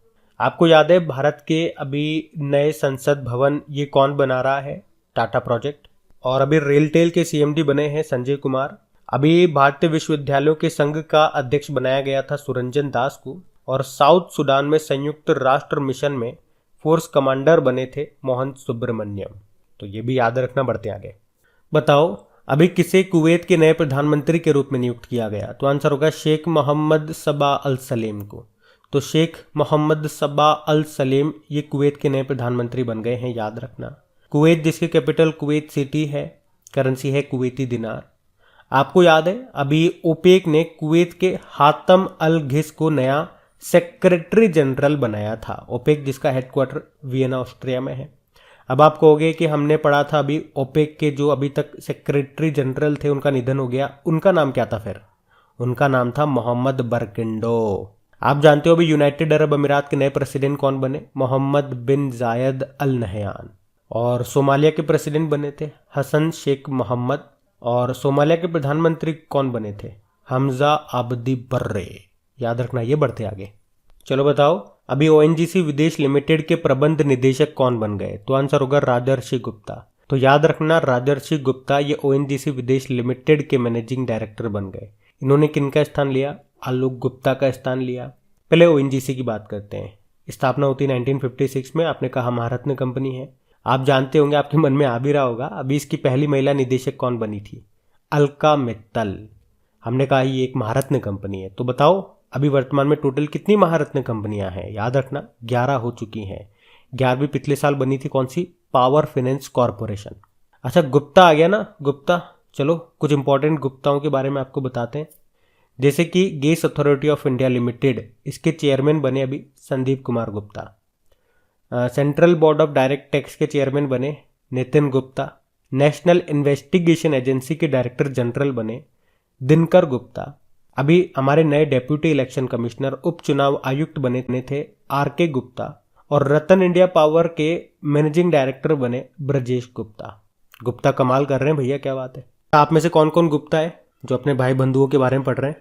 खुश तो बहुत होंगे आज। चलो बढ़ते हैं आगे। फिर बताइए अभी हाल ही में FIH ने किसे कार्यवाहक अध्यक्ष के रूप में नियुक्त किया है? तो आंसर होगा सैफ अहमद। तो आप जानते हो अभी नरेंद्र बत्रा ने FIH के अध्यक्ष पद से इस्तीफा दे दिया था। उन्होंने इंडियन ओलंपिक एसोसिएशन के अध्यक्ष का पद भी छोड़ दिया और भारतीय ओलंपिक समिति की सदस्यता को भी छोड़ दिया। तो अब इंटरनेशनल हॉकी फेडरेशन ने मिस्र के सैफ अहमद को कार्यवाहक अध्यक्ष नियुक्त किया है। कार्यवाहक अध्यक्ष का मतलब क्या हो गया? ये कुछ समय के लिए बने रहेंगे जब तक यहाँ पे कोई परमानेंट व्यक्ति ना आ जाए। और अगले चुनाव कब होंगे? 5 नवंबर को। तब तक ये इस पद पर बने रहेंगे। आप जानते हो मेंस हॉकी वर्ल्ड कप 2023 में होंगे कहाँ पे? उड़ीसा में। अभी KVIC के चेयरमैन कौन बने? मनोज कुमार बने थे। नेशनल स्टॉक एक्सचेंज के MD CEO आशीष कुमार चौहान बने और बॉम्बे स्टॉक एक्सचेंज के SS मुंदड़ा बने थे, वो भी नाम याद रखना। अभी इंडियन वेटलिफ्टिंग एसोसिएशन के अध्यक्ष बने थे 2022 के लिए, उनका नाम है मोहम्मद जलूद। और इंटरनेशनल हॉकी फेडरेशन का हेडक्वार्टर कहाँ पर है? ज्यूरिक स्विट्जरलैंड में है। ये भी नाम याद रखना। बढ़ते आगे। फिर बताओ अभी हाल ही में श्रीलंका के नए प्रधानमंत्री कौन बन गए? तो आंसर होगा दिनेश गुणवर्धने। तो अभी दिनेश गुणवर्धने ये श्रीलंका के नए प्रधानमंत्री बन गए हैं, इनका नाम याद रखना। और 6 बार के प्रधानमंत्री पद को संभालने वाले रानिल विक्रमसिंघे, इन्हें श्रीलंका का नया राष्ट्रपति बनाया गया है, इनका नाम भी याद रखना।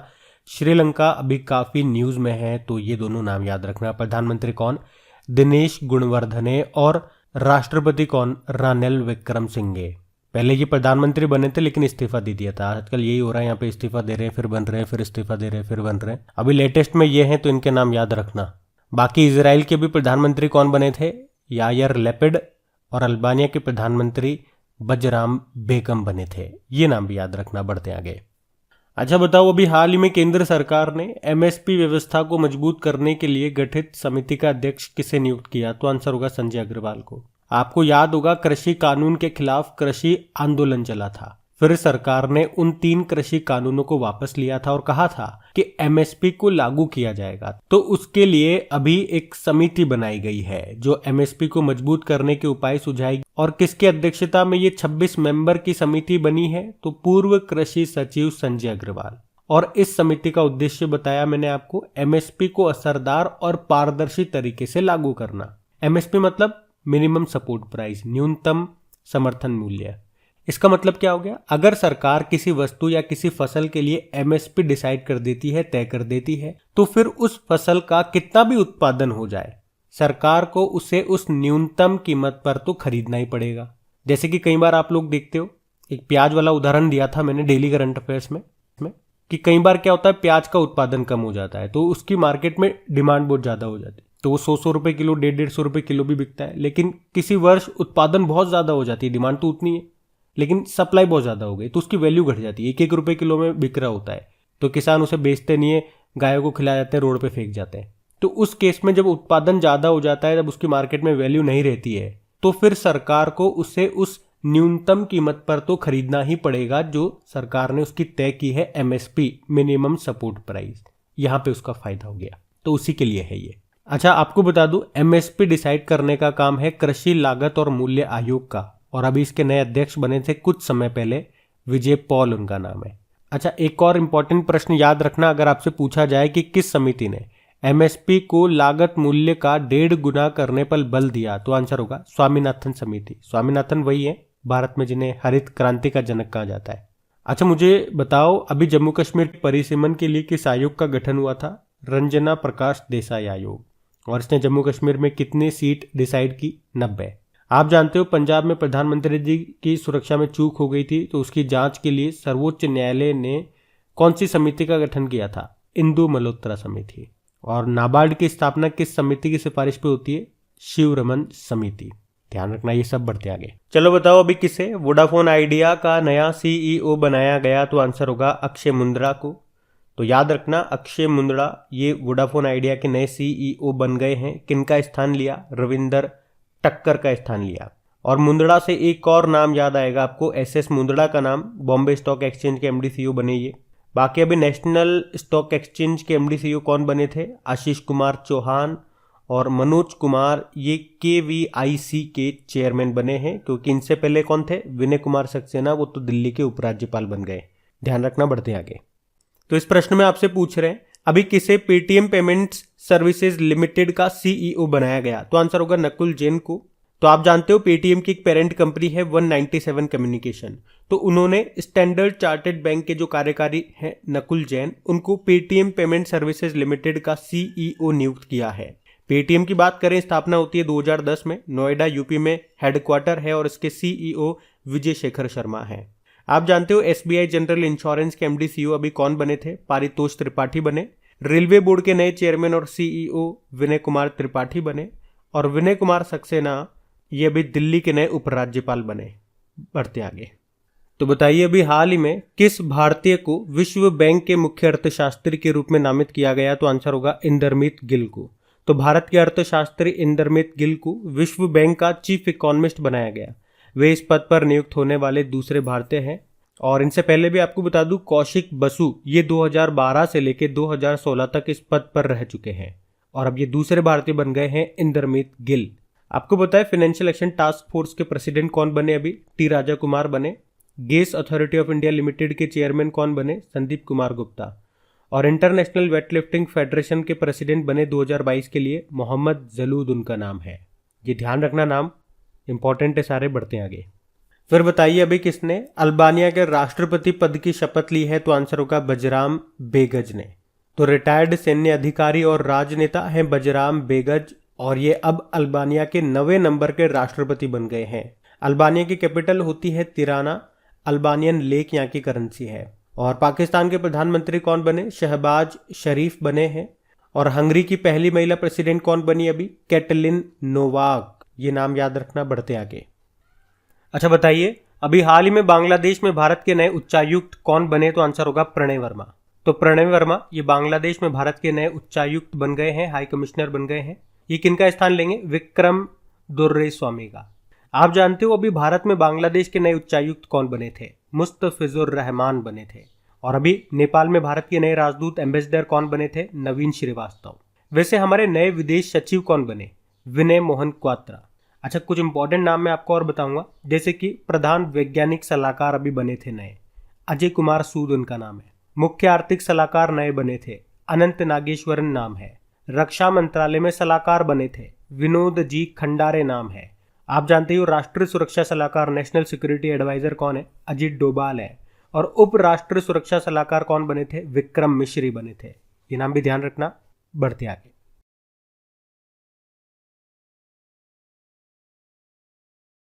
अच्छा बताओ, अभी हाल ही में विश्व मस्तिष्क दिवस कब मनाया गया? तो आंसर होगा 22 जुलाई को। तो हर साल 22 जुलाई को मल्टीपल स्क्लेरोसिस के प्रति जागरूकता बढ़ाने के लिए ये वर्ल्ड ब्रेन डे के रूप में मनाया जाता है। थीम क्या है? Brain health for all. वैसे ब्रेन ट्यूमर डे कब मनाते हैं? तो वो भी याद रखना, 8 जून को मनाया जाता है। अच्छा, एक प्रश्न का उत्तर दो। ये प्रश्न काफी बार एग्जाम में रिपीट होता है, जनरल साइंस में पूछा जाता है ये प्रश्न कि ब्रेन का सबसे बड़ा हिस्सा कौन सा है? तो आंसर होगा सेरिब्रम। और अगर आपसे पूछा जाए ईईजी का प्रयोग किसकी गतिविधि दर्ज करने के लिए किया जाता है? तो आंसर होगा मस्तिष्क। ईईजी का मतलब होता है इलेक्ट्रोएन्सेफलोग्राम। और एक ईसीजी भी होता है जो हृदय के लिए होता है, उसे कहते हैं इलेक्ट्रोकार्डियोग्राम। तो ये ध्यान रखना, बढ़ते आगे। फिर बताइए, अभी हाल ही में भारतीय राष्ट्रीय ध्वज अंगीकरण दिवस कब मनाया गया? तो आंसर होगा 22 जुलाई को। तो हर साल 22 जुलाई को भारतीय राष्ट्रीय तिरंगे को अपनाने के उपलक्ष्य में ये Indian national flag adoption day के रूप में मनाया जाता है। आप जानते हो हमारे राष्ट्रीय ध्वज का डिजाइन किसने तैयार किया था? पिंगली वेंकैया ने।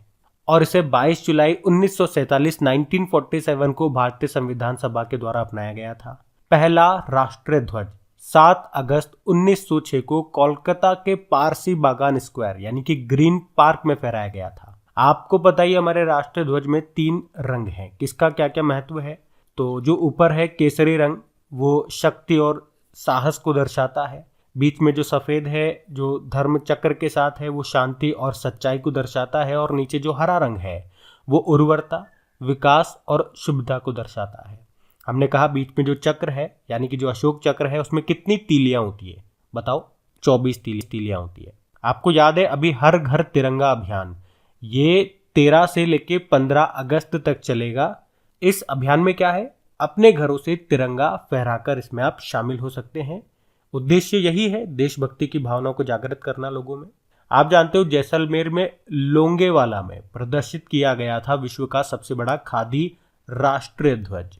ये भी ध्यान रखना, बढ़ते आगे। अच्छा बताओ, अभी राष्ट्रीय प्रसारण दिवस कब मनाया गया? तो आंसर होगा 23 जुलाई को। तो हर साल 23 जुलाई को नेशनल ब्रॉडकास्टिंग डे के रूप में मनाया जाता है। इसे मनाने का उद्देश्य क्या है? लोगों को रेडियो के महत्व के बारे में बताना। और 23 जुलाई को ही क्यों? क्योंकि 23 जुलाई 1927 को एक प्राइवेट कंपनी थी, इंडियन ब्रॉडकास्टिंग कंपनी, उसके तहत बॉम्बे स्टेशन से देश में पहली बार रेडियो प्रसारण शुरू किया गया था। और 8 जून 1936 को भारतीय राज्य प्रसारण सेवा ऑल इंडिया रेडियो बनी थी। आप जानते हो पब्लिक सर्विस ब्रॉडकास्टिंग डे भी होता है, वो 12 नवंबर को मनाया जाता है। चलो एक प्रश्न का उत्तर दो। अभी दृष्टिबाधित लोगों के लिए भारत का पहला रेडियो चैनल रेडियो अक्ष ये कहाँ लॉन्च हुआ था? नागपुर में। और आप जानते हो वर्ल्ड रेडियो डे कब मनाया जाता है? 13 फरवरी को। इस दिन राष्ट्रीय महिला दिवस भी होता है, नेशनल वुमेन्स डे। और प्रसार भारती के भी नए सीईओ बने हैं, उनका नाम है मयंक कुमार। याद रखना नाम, बढ़ते हैं आगे। चलो बताओ, अभी आयकर दिवस कब मनाया गया? तो आंसर होगा 24 जुलाई को। हर साल 24 जुलाई को हम ये आयकर दिवस के रूप में मनाते हैं। कौन मनाता है? वैसे सीबीडीटी के द्वारा मनाया जाता है। पहली बार इसे 2010 में मनाया गया था। अच्छा, सीबीडीटी की बात है ना, तो सीबीडीटी के नए अध्यक्ष कौन बन गए? नितिन गुप्ता बन गए। ये नाम याद रखना, बढ़ते हैं आगे। चलो बताओ, अभी कारगिल विजय दिवस कब मनाया गया? तो आंसर होगा 26 जुलाई को। तो 1999 में कारगिल युद्ध में पाकिस्तान पर भारत की जीत के उपलक्ष्य में हर साल 26 जुलाई को कारगिल विजय दिवस के रूप में मनाया जाता है।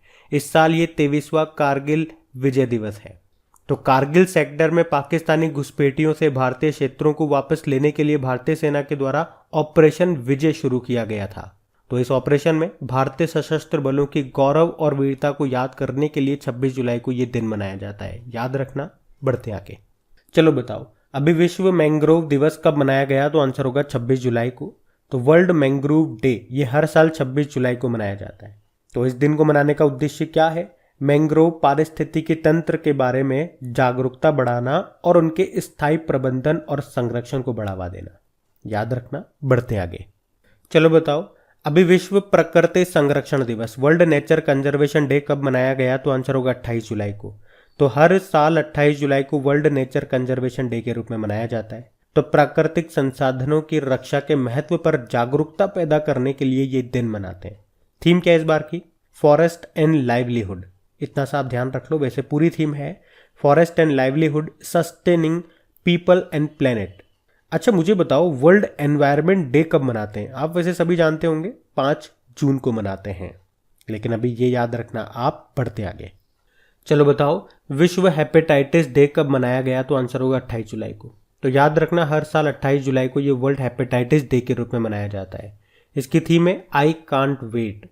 और वैसे वर्ल्ड हेल्थ ऑर्गेनाइजेशन ने इसे 2030 तक खत्म करने का लक्ष्य भी रखा है। अच्छा, इसे 28 जुलाई को क्यों मनाते हैं हम? क्योंकि नोबेल पुरस्कार विजेता और वैज्ञानिक डॉक्टर बारूक ब्लूमबर्ग ने हेपेटाइटिस बी वायरस की खोज की थी और उन्होंने इसके इलाज के लिए डायग्नोस्टिक टेस्ट और वैक्सीन को डेवलप भी किया था। तो उनके जन्मदिन को यानी कि 28 जुलाई को हम इसको मनाते हैं। पहली बार इसको हमने 2008 में मनाना शुरू किया था।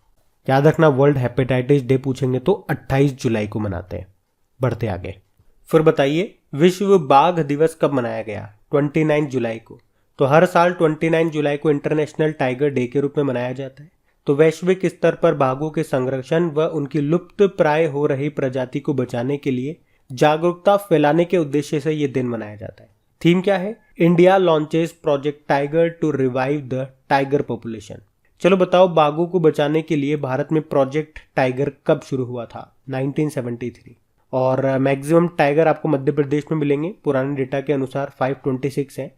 और टाइगर मैन ऑफ इंडिया किसे कहते हैं? कैलाश सांखला को कहते हैं। ये राजस्थान से हैं। और भारत का 53वां टाइगर रिजर्व बना था गुरु घासीदास टाइगर रिजर्व। कहाँ पर है? छत्तीसगढ़ में है। और हमारे टाइगरों की संख्या डबल करने का लक्ष्य कब का है? 2022 का है, लेकिन समय से पहले अभी डबल कर लिया था तमिलनाडु के सत्यमंगलम टाइगर रिजर्व ने, और उससे पहले उत्तर प्रदेश के पिलीभीत टाइगर रिजर्व ने। इसीलिए तो इनको TX2 अवार्ड मिला था। तो ये सारे पॉइंट्स ध्यान रखना। इससे बढ़ते आगे। फिर बताओ, अभी विश्व मानव तस्करी निरोध दिवस कब मनाया गया? तो आंसर होगा 30 जुलाई को। याद रखना, हर साल 30 जुलाई को ये world day against trafficking in person के रूप में मनाया जाता है, जिसका उद्देश्य क्या है मनाने का? मानव तस्करी के शिकार लोगों की स्थिति के बारे में जागरूकता बढ़ाना। थीम है प्रौद्योगिकी का उपयोग और दुरुपयोग। अच्छा, मानव तस्करी से एक प्रश्न आपको याद आएगा कि रेलवे प्रोटेक्शन फोर्स ने मानव तस्करी पर अंकुश लगाने के लिए एक ऑपरेशन शुरू किया था। क्या नाम है उसका? ऑपरेशन आहट। ये याद रखना आप। बढ़ते आगे।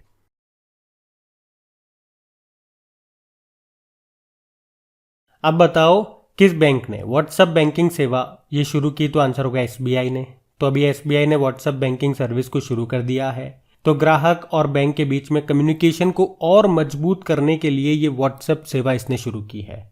तो ग्राहक को जो भी बैंकिंग सेवाएं चाहिए वो सभी व्हाट्सएप में उसको मिल जाएगी। फिर आपको बैंक की एप्लीकेशन खोलने की जरूरत नहीं पड़ेगी। यहाँ अभी वर्तमान में तो आपको बैलेंस की आप जानकारी ले सकते हो कि आपके बैंक के अकाउंट में कितने रुपए हैं। मिनी स्टेटमेंट निकालना चाहते हो, ये सब अभी आप यहाँ से निकाल पाओगे। आप जानते हो, अभी श्रीनगर की जो डल झील है उसमें तैरते हुए ATM की शुरुआत करने वाला पहला बैंक यही था, SBI बैंक। दिनेश कुमार खारा यहाँ के अध्यक्ष हैं। अभी PNB के MD CEO बने थे अतुल कुमार गोयल। और ICICI बैंक से याद है, कैंपस पावर नाम से एक डिजिटल प्लेटफॉर्म इसने लॉन्च किया था। इसने MSMEs के लिए open for all digital ecosystem भी लॉन्च किया था। और इसके फिर से MD CEO बन गए संदीप कुमार बख्शी। याद रखना नाम। बढ़ते आगे। चलो बताओ, अभी हाल ही में CBDT और किस बैंक ने ऑनलाइन कर भुगतान सेवाओं की पेशकश करने के लिए आपस में समझौता किया? तो आंसर होगा फेडरल बैंक। तो अभी फेडरल बैंक ने E-फाइलिंग पोर्टल में करदाताओं को E-पे कर सुविधा के माध्यम से भुगतान करने में सहायता करने के लिए अभी CBDT के साथ समझौता किया। तो अब कोई भी डेबिट या क्रेडिट कार्ड से या यूपीआई से या नेट बैंकिंग या नगद से भी अपना कर का भुगतान यानी कि टैक्स पे कर सकता है। फेडरल बैंक की बात करें, इसका हेडक्वार्टर अलुवा केरल में है। सीईओ श्याम श्रीनिवासन है। आप जानते हो अभी यूरो मनी के द्वारा दूसरी बार विश्व का सर्वश्रेष्ठ एसएमई बैंक चुना गया था डीबीएस बैंक को। और अभी कोटक महिंद्रा बैंक या आईटी पोर्टल के साथ एकीकृत यानी कि इंटीग्रेट होने वाला पहला बैंक बना था। और इक्विटास स्मॉल फाइनेंस बैंक की बात करेंगे तो बच्चों के लिए एंजॉय नाम से स्नेक सेविंग अकाउंट लॉन्च किया था। ध्यान रखना, बढ़ते आगे। चलो बताओ, अभी हाल ही में कैनरा बैंक ने अपने ग्राहकों की बैंकिंग ज़रूरतों को पूरा करने के लिए किस नाम से एक mobile banking super application launch किया? तो आंसर होगा कैनरा AI1। तो अभी कैनरा बैंक ने कैनरा AI1 नाम से एक mobile banking super application launch किया है। ये बैंकिंग एप्लीकेशन अपने ग्राहकों की बैंकिंग ज़रूरतों को पूरा करने के लिए 50 से ज़्यादा सुविधाओं के साथ वन स्टॉप समाधान होगा। कैनरा बैंक हेडक्वार्टर बेंगलुरु में है और इसकी टैगलाइन क्या होती है? Together we can. बढ़ते आगे। चलो बताओ, अभी जुलाई 2022 में किस नॉन बैंकिंग फाइनेंशियल कंपनी के संचालन को शुरू करने के लिए आरबीआई ने मंजूरी दे दी? तो आंसर होगा पीरामल एंटरप्राइजेज। तो अभी पीरामल एंटरप्राइजेज को आरबीआई ने नॉन बैंकिंग फाइनेंशियल कंपनी के रूप में संचालन को मंजूरी दे दी है। नॉन बैंकिंग फाइनेंशियल कंपनी ये बैंक की तरह वित्तीय सेवाएं फाइनेंशियल सर्विसेज प्रदान करती है, लेकिन उनके पास बैंकिंग लाइसेंस नहीं होता और वे पब्लिक का पैसा जमा नहीं कर सकती, जैसे आप बैंक में सेविंग अकाउंट में जमा कराते हो वैसे। तो ये ध्यान रखना आप, इसका नाम पीरामल एंटरप्राइजेज। बढ़ते आगे। चलो बताओ, अभी किस बैंक ने अपना पहला करेंसी चेस्ट स्थापित किया? तो आंसर होगा बंधन बैंक ने।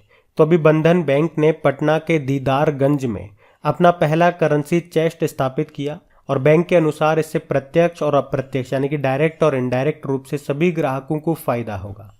ये करेंसी चेस्ट आम लोगों को और जो एमएसएमई यानी कि माइक्रो स्मॉल मीडियम एंटरप्राइजेज और छोटे व्यापारियों के लिए ज़रूरत पड़ने पर बैंक शाखाओं और एटीएम में करेंसी नोटों की आपूर्ति करने में मदद करेगा।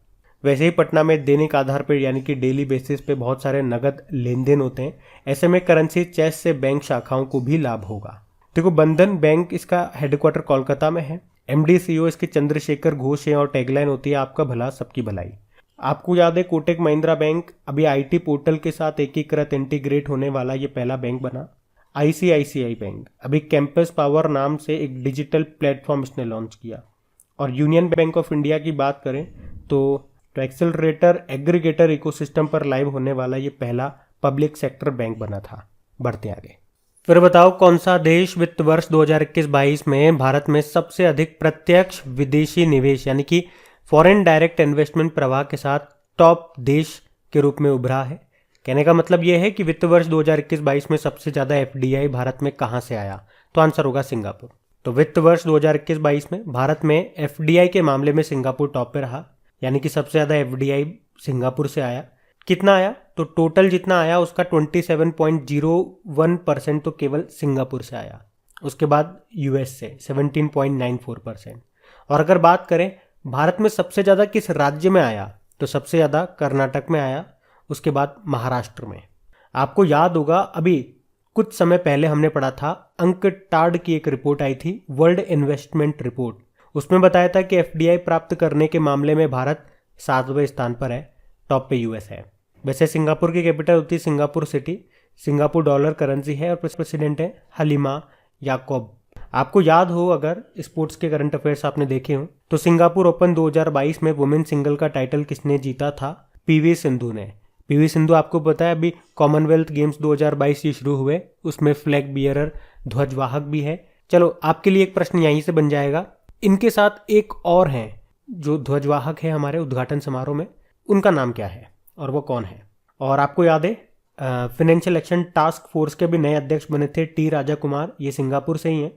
उसके अलावा याद रखना सिंगापुर जो है ये सबसे बड़ा मुक्त व्यापार समझौता RCEP लागू करने वाला पहला देश बना था। RCEP मतलब रीजनल कॉम्प्रिहेंसिव इकोनॉमिक पार्टनरशिप, यानी कि क्षेत्रीय व्यापक आर्थिक साझेदारी, और ये चीन के नेतृत्व में दुनिया का सबसे बड़ा मुक्त व्यापार समझौता है।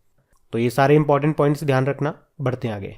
चलो बताओ, जुलाई 2022 में बढ़ती मुद्रास्फीति से निपटने के लिए किस देश ने सोने के सिक्के लॉन्च किए? तो आंसर होगा जिम्बाब्वे।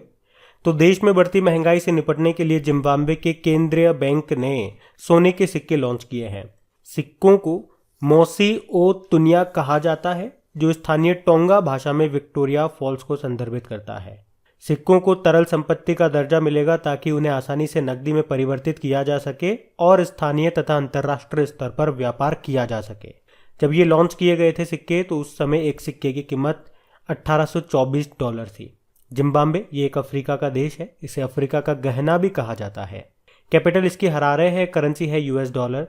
प्रधानमंत्री इमरसन मंगांगुआ है। अच्छा, एक प्रश्न मैं आपसे पूछूं, आपको याद हो तो अभी अमेरिकी सिक्के पर दिखाई देने वाली पहली अश्वेत महिला कौन बनी थी?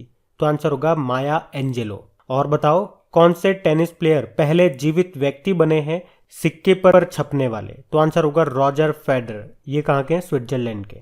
आपको याद हो तो जियोलॉजिकल सर्वे ऑफ इंडिया के अनुसार बिहार में भारत का सबसे बड़ा स्वर्ण भंडार है। और बताओ, अभी रॉयल गोल्ड मेडल 2022 ये सम्मान किसे मिला था? बीवी दोषी को। भारतीय वास्तुकार हैं, आर्कियोलॉजिस्ट हैं। और अभी वर्ल्ड गोल्ड काउंसिल की रिपोर्ट आई थी, उसके अनुसार वैश्विक स्वर्ण पुनर्चक्रण यानी कि रिसाइकलिंग के मामले में भारत चौथे स्थान पे था, टॉप पे चाइना था। ये ध्यान रखना, सारे इंपॉर्टेंट पॉइंट्स हैं। बढ़ते हैं आगे।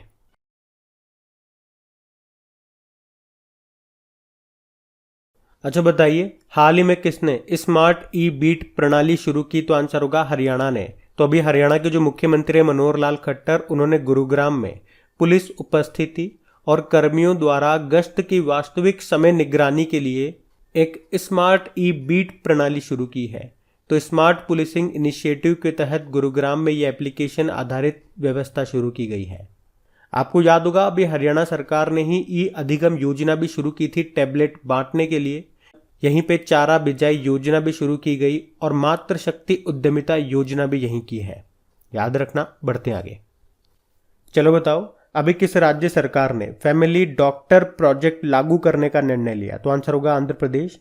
तो अभी आंध्र प्रदेश सरकार ने फैमिली डॉक्टर प्रोजेक्ट शुरू करने की घोषणा की है। कब से? 15 अगस्त 2022 से। और इसे आंध्र प्रदेश के विशाखापत्तनम से शुरू किया जाएगा। उद्देश्य क्या है? ग्रामीण आबादी के बीच स्वास्थ्य सेवाओं में सुधार लाना।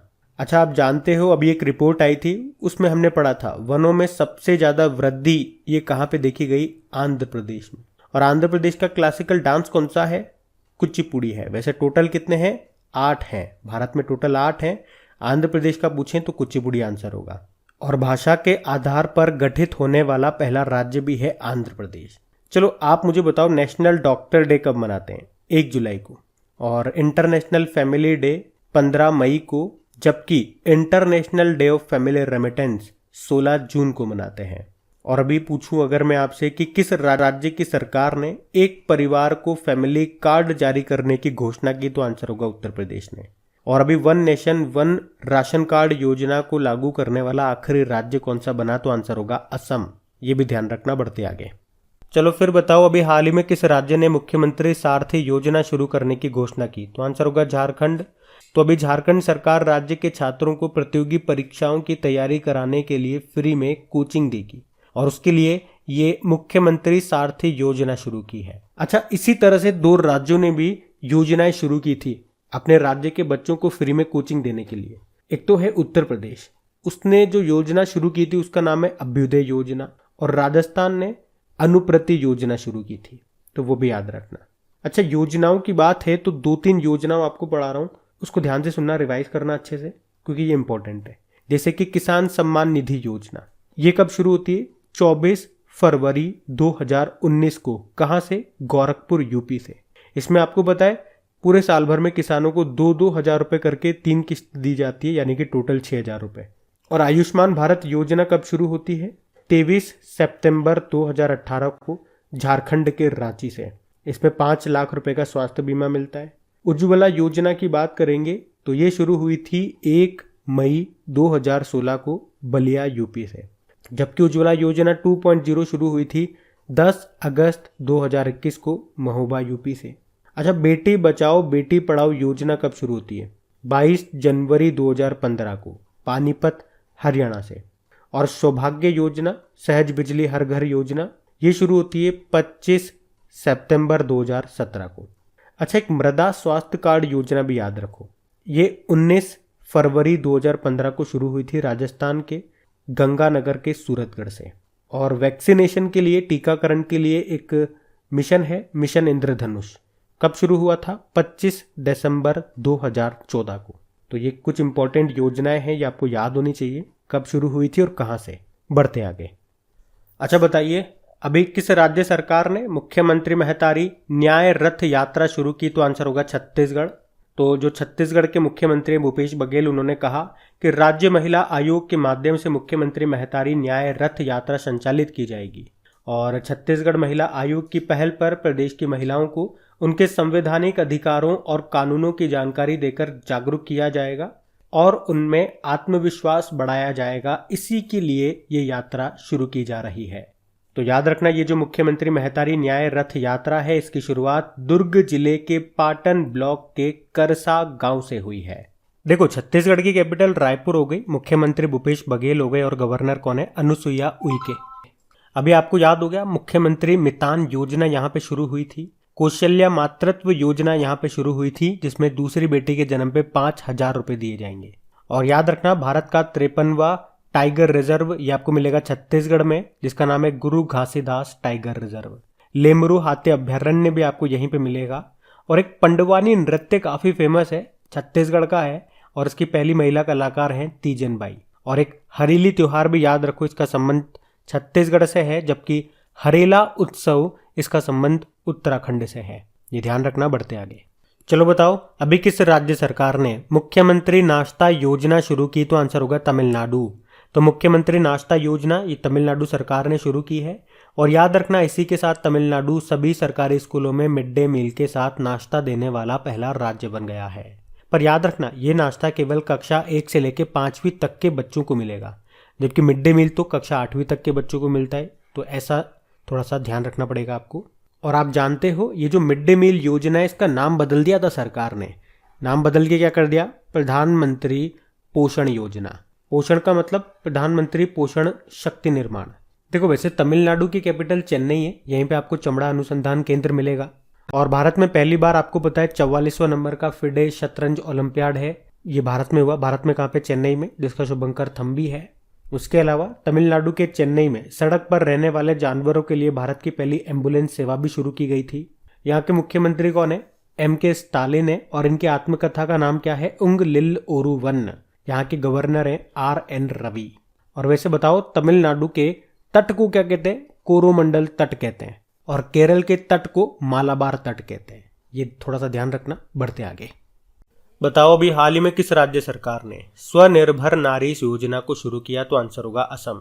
तो अभी असम के जो मुख्यमंत्री है हेमंत बिस्वा शर्मा, उन्होंने स्वदेशी बुनकरों को सशक्त बनाने और वस्त्रों और हथकरघा विरासत के संरक्षण को सुनिश्चित करने के लिए स्वनिर्भर योजना शुरू की है। तो इसमें होगा क्या?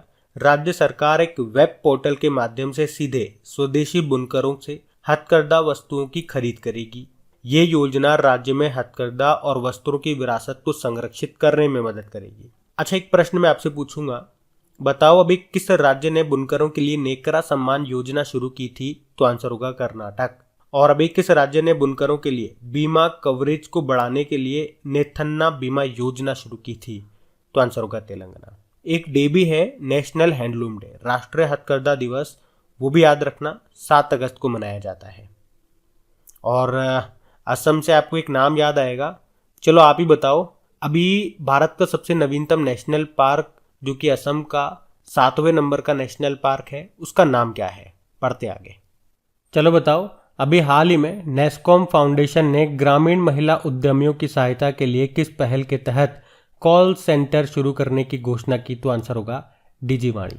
तो अभी नेस्कॉम फाउंडेशन ने गूगल के साथ मिलकर के डिजीवाणी पहल के तहत 2 कॉल सेंटर शुरू करने की घोषणा की है। तो डिजीवाणी ये एक ऐसा स्थान होगा जहां ग्रामीण महिला उद्यमी कॉल कर सकेंगी और अपने व्यवसाय को बढ़ाने में मदद करने के लिए जानकारी प्राप्त कर सकेंगी। और ये 2 कॉल सेंटर खुलेंगे कहाँ पे? नई दिल्ली और लखनऊ में। नेस्कॉम मतलब होता है national association of software and services companies. और इसके अभी नए चेयरमैन बने थे कृष्णन रामानुजम नाम है। नेस्कॉम के पहले अध्यक्ष का नाम भी याद रखो क्योंकि इनका नाम न्यूज में था, हरीश मेहता। न्यूज में क्यों था इनका नाम? इन्होंने बुक लिखी है अभी, द मैवरिक इफेक्ट। और ये डीजी वाणी आप पढ़ रहे हो, एक डीजी जोन भी आपने सुना होगा। LIC ने ऑनलाइन पॉलिसी को बेचने के लिए मुंबई में डीजी जोन का उद्घाटन किया था। ध्यान रखना, बढ़ते हैं आगे।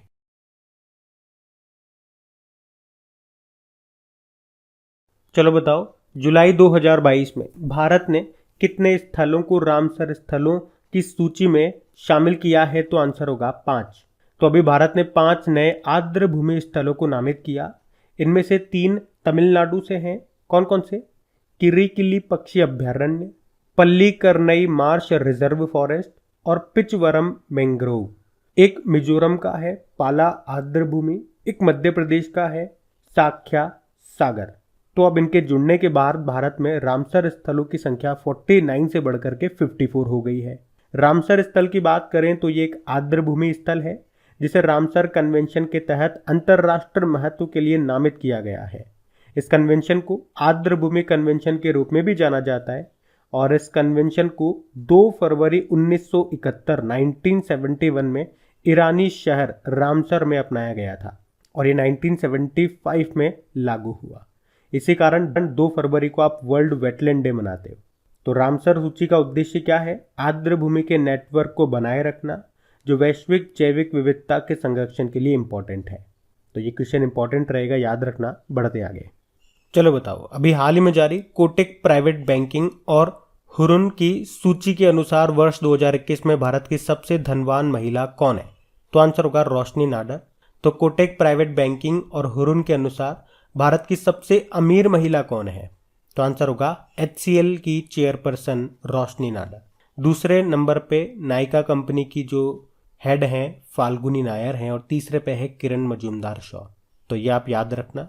बाकी आप जानते हो अभी जूलॉजिकल सर्वे ऑफ इंडिया की पहली महिला निदेशक कौन बनी थी? धृति बनर्जी बनी थी। ONGC की पहली महिला अध्यक्ष कौन बनी थी? अलका मित्तल बनी थी। और सेबी की पहली महिला अध्यक्ष कौन बनी? माधवीपुरी बुच बनी है। तो ये भी नाम इंपॉर्टेंट है, इनको भी याद रखना। और देखो, जो आप क्विज वगैरह लगाते हो आपकी क्रेक एग्जाम एप्लीकेशन पे, वीकली क्विज हो गई, डेली या मंथली जो भी हो गई, वहाँ पे आपको टॉपिक वाइज क्विज भी मिलेगी। जैसे अभी इस प्रश्न में हमने पढ़ा ना, जो भी इंपॉर्टेंट महिलाएं अभी न्यूज़ में रही थी, चर्चा में रही थी, तो सेपरेट जो भी महिलाएं अभी 2022 में जनवरी से लेके चर्चा में रही है उनके ऊपर आपको सेपरेट क्विज मिल जाएगी आपकी क्रेक एग्जाम एप्लीकेशन पे, हर टॉपिक पे मिल जाएगी। ये तो मैंने महिलाओं की बात कर ली। बुक्स पे आपको मिल जाएगी, मिलिट्री एक्सरसाइज पे मिल जाएगी, निधन वाले क्वेश्चन हो गए उन पे मिल जाएगी, अपॉइंटमेंट्स, अवार्ड्स, जिस भी टॉपिक पे आप चाहोगे वो वहाँ पे मिल जाएगी। तो जाओ और प्रैक्टिस आप करते रहो। डेली आपको यूँ समझ लो एक क्विज तो लगानी है, कोई सा भी एक टॉपिक पकड़ लो, क्विज आपको लगानी है, ये आपकी आदत में होना चाहिए, क्योंकि सफलता ऐसे ही नहीं मिलती, उसके लिए मेहनत करनी पड़ती है। तो जो मेहनत करेगा वो सफल होगा। बढ़ते आगे। अब बताओ, जुलाई 2022 में जारी नीति आयोग के नवाचार सूचकांक में कौन सा राज्य टॉप पर है? तो आंसर होगा कर्नाटक। तो अभी नीति आयोग ने इंडिया इनोवेशन इंडेक्स 2021 को जारी किया। ये इस इंडेक्स का तीसरा संस्करण है, ध्यान रखना। और ये सूचकांक भारत में सभी राज्यों और केंद्र शासित प्रदेशों के नवाचार प्रदर्शन का मूल्यांकन करता है। इसे 3 कैटेगरी में बांटा गया है।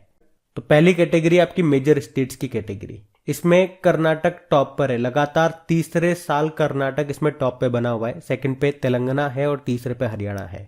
दूसरी कैटेगरी है उत्तर पूर्वी और पहाड़ी राज्य, north east and hill states की कैटेगरी, इसमें मणिपुर टॉप पर है। तीसरी है केंद्र शासित प्रदेश और शहरी राज्यों की कैटेगरी, यानी कि union territories and city states में चंडीगढ़ टॉप पर है इसमें। ये तीसरा संस्करण है। पहला संस्करण इसका अक्टूबर 2019 में आया था, दूसरा जनवरी 2021 में और ये अभी 2022 में आया। नीति आयोग से 2 प्रश्न आपको याद रखने हैं, आपके करंट अफेयर्स के हैं, कि इसके नए CEO कौन बन गए? परमेश्वरन अय्यर बन गए हैं अमिताभ कांत की जगह। वैसे आप जानते हो अमिताभ कांत अभी G20 के लिए भारत के शेरपा बन गए हैं। अभी नीति आयोग के नए उपाध्यक्ष भी बन गए डॉक्टर सुमन के बेरी, तो उनका नाम भी याद रखना। बढ़ते आगे।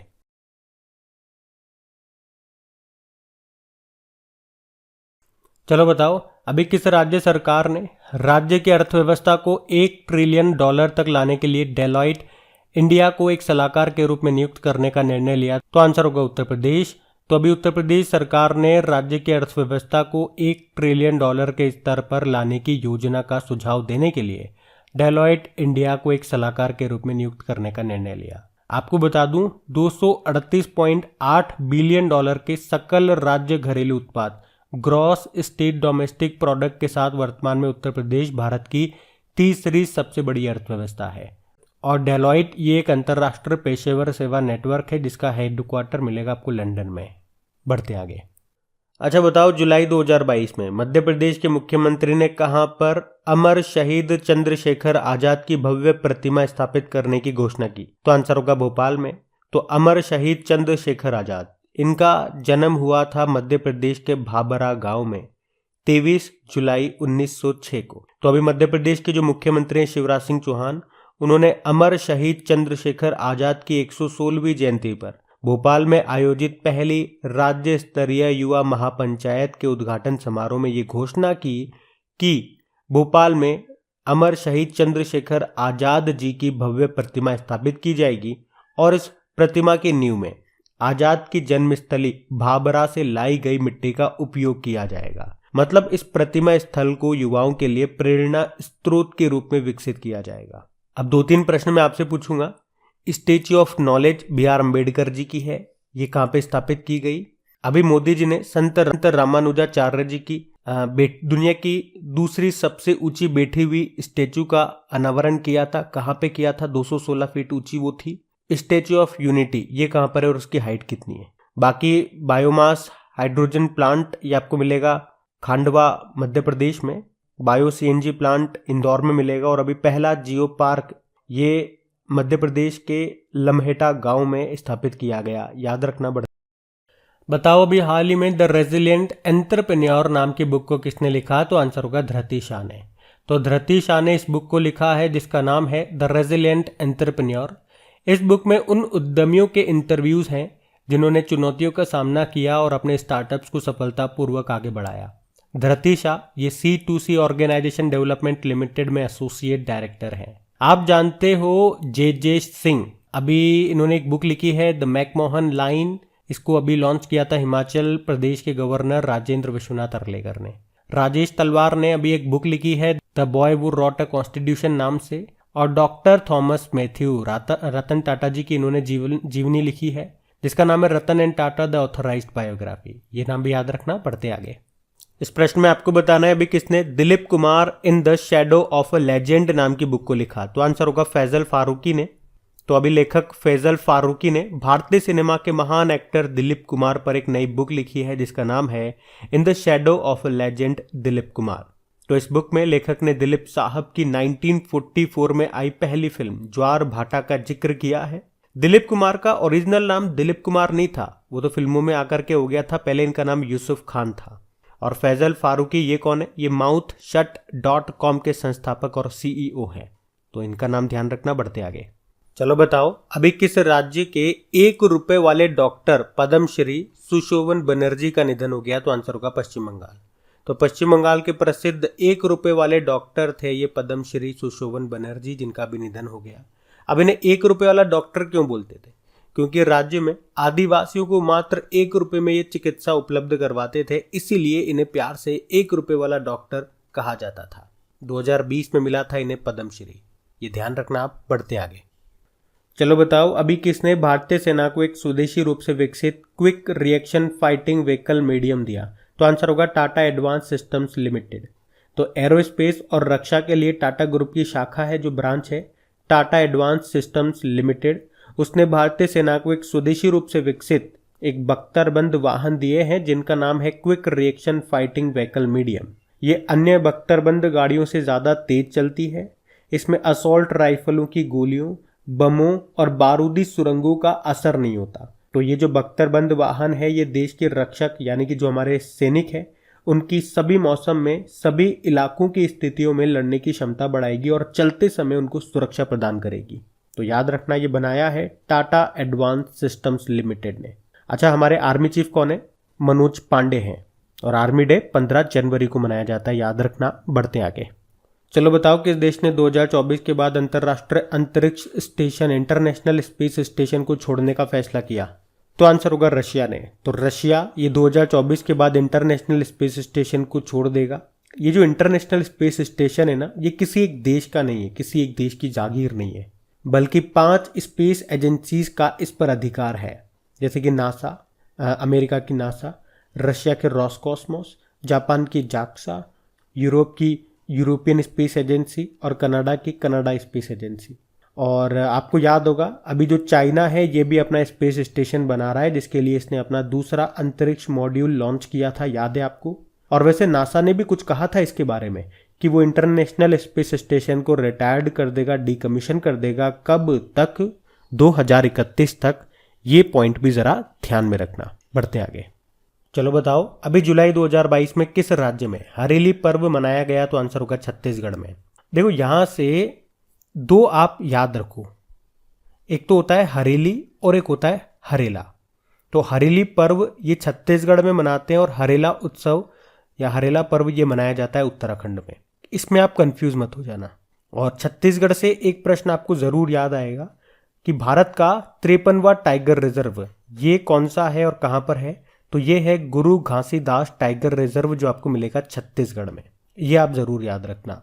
बाकी देखो उत्सवों की बात है तो कुछ हम रिवाइज करते हैं, जैसे कि थाईपुसम त्योहार ये मनाया जाता है तमिलनाडु में। बथुकम्मा फेस्टिवल मनाया जाता है तेलंगाना में। रज पर्व होता है, एक नुआखाई फेस्टिवल भी होता है, धानु जात्रा महोत्सव हो गया, ये सब मनाए जाते हैं उड़ीसा में। अभी खीर भवानी मेला कहाँ पे मनाया गया था? जम्मू कश्मीर में। जम्मू कश्मीर में ही लेवेंडर फेस्टिवल भी मनाते हैं और कंछूत फेस्टिवल भी हमने अभी मनाया था जम्मू कश्मीर में। और खजुराहो नृत्य फेस्टिवल ये मध्य प्रदेश का है। इसके अलावा एक है साओ जो आओ फेस्टिवल, ये गोवा का है। सरहुल फेस्टिवल कहाँ का है? झारखंड का। और लोसांग फेस्टिवल होता है सिक्किम का। लोसांग अलग है और लोसर अलग है। लोसर आपके लद्दाख का है। वैसे लद्दाख का आपका स्पुतिक गस्टर फेस्टिवल भी है, वो भी याद रखना। और कचाई लेमन फेस्टिवल अभी मनाया गया था मणिपुर में। शिरुई लिली फेस्टिवल ये भी मणिपुर का है। अच्छा, त्रिशूर पूरम कहाँ का है? तो त्रिशूर से त्रिपुरा मत कर देना, ये केरल का है। तो ये ध्यान रखना आप। बढ़ते आगे। चलो बताओ, अभी जुलाई 2022 में भारतीय नौसेना को किस स्वदेशी विमान वाहक की डिलीवरी मिली है? तो आंसर होगा INS विक्रांत।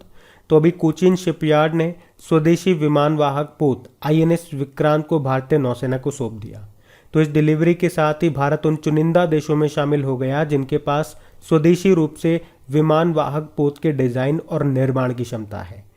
विमान वाहक पोत मतलब एक ऐसा पोत, एक ऐसा जहाज जिनके ऊपर आप एयरक्राफ्ट वगैरह रख सकते हो, उसे ही कहते हैं विमान वाहक पोत। तो याद रखना, इसे किसने बनाया? कोचीन शिपयार्ड लिमिटेड ने बनाया है। इसकी लंबाई की बात करेंगे तो 262 मीटर इसकी लंबाई है। इसकी स्पीड होती है 28 समुद्री मील। और आपको बता दूं, इसका नाम भारत के पहले एयरक्राफ्ट INS विक्रांत के नाम पर रखा गया है, जिसने 1971 के युद्ध में महत्वपूर्ण भूमिका निभाई थी। अच्छा, भारत का पहला राष्ट्रीय समुद्री सुरक्षा समन्वयक किसे बनाया गया था? अभी जी अशोक कुमार को। वैसे हमारे नेवल चीफ कौन है? R हरि कुमार है। और नौसेना दिवस कब मनाते हैं? 4 दिसंबर को। ये भी याद रखना। बढ़ते आगे।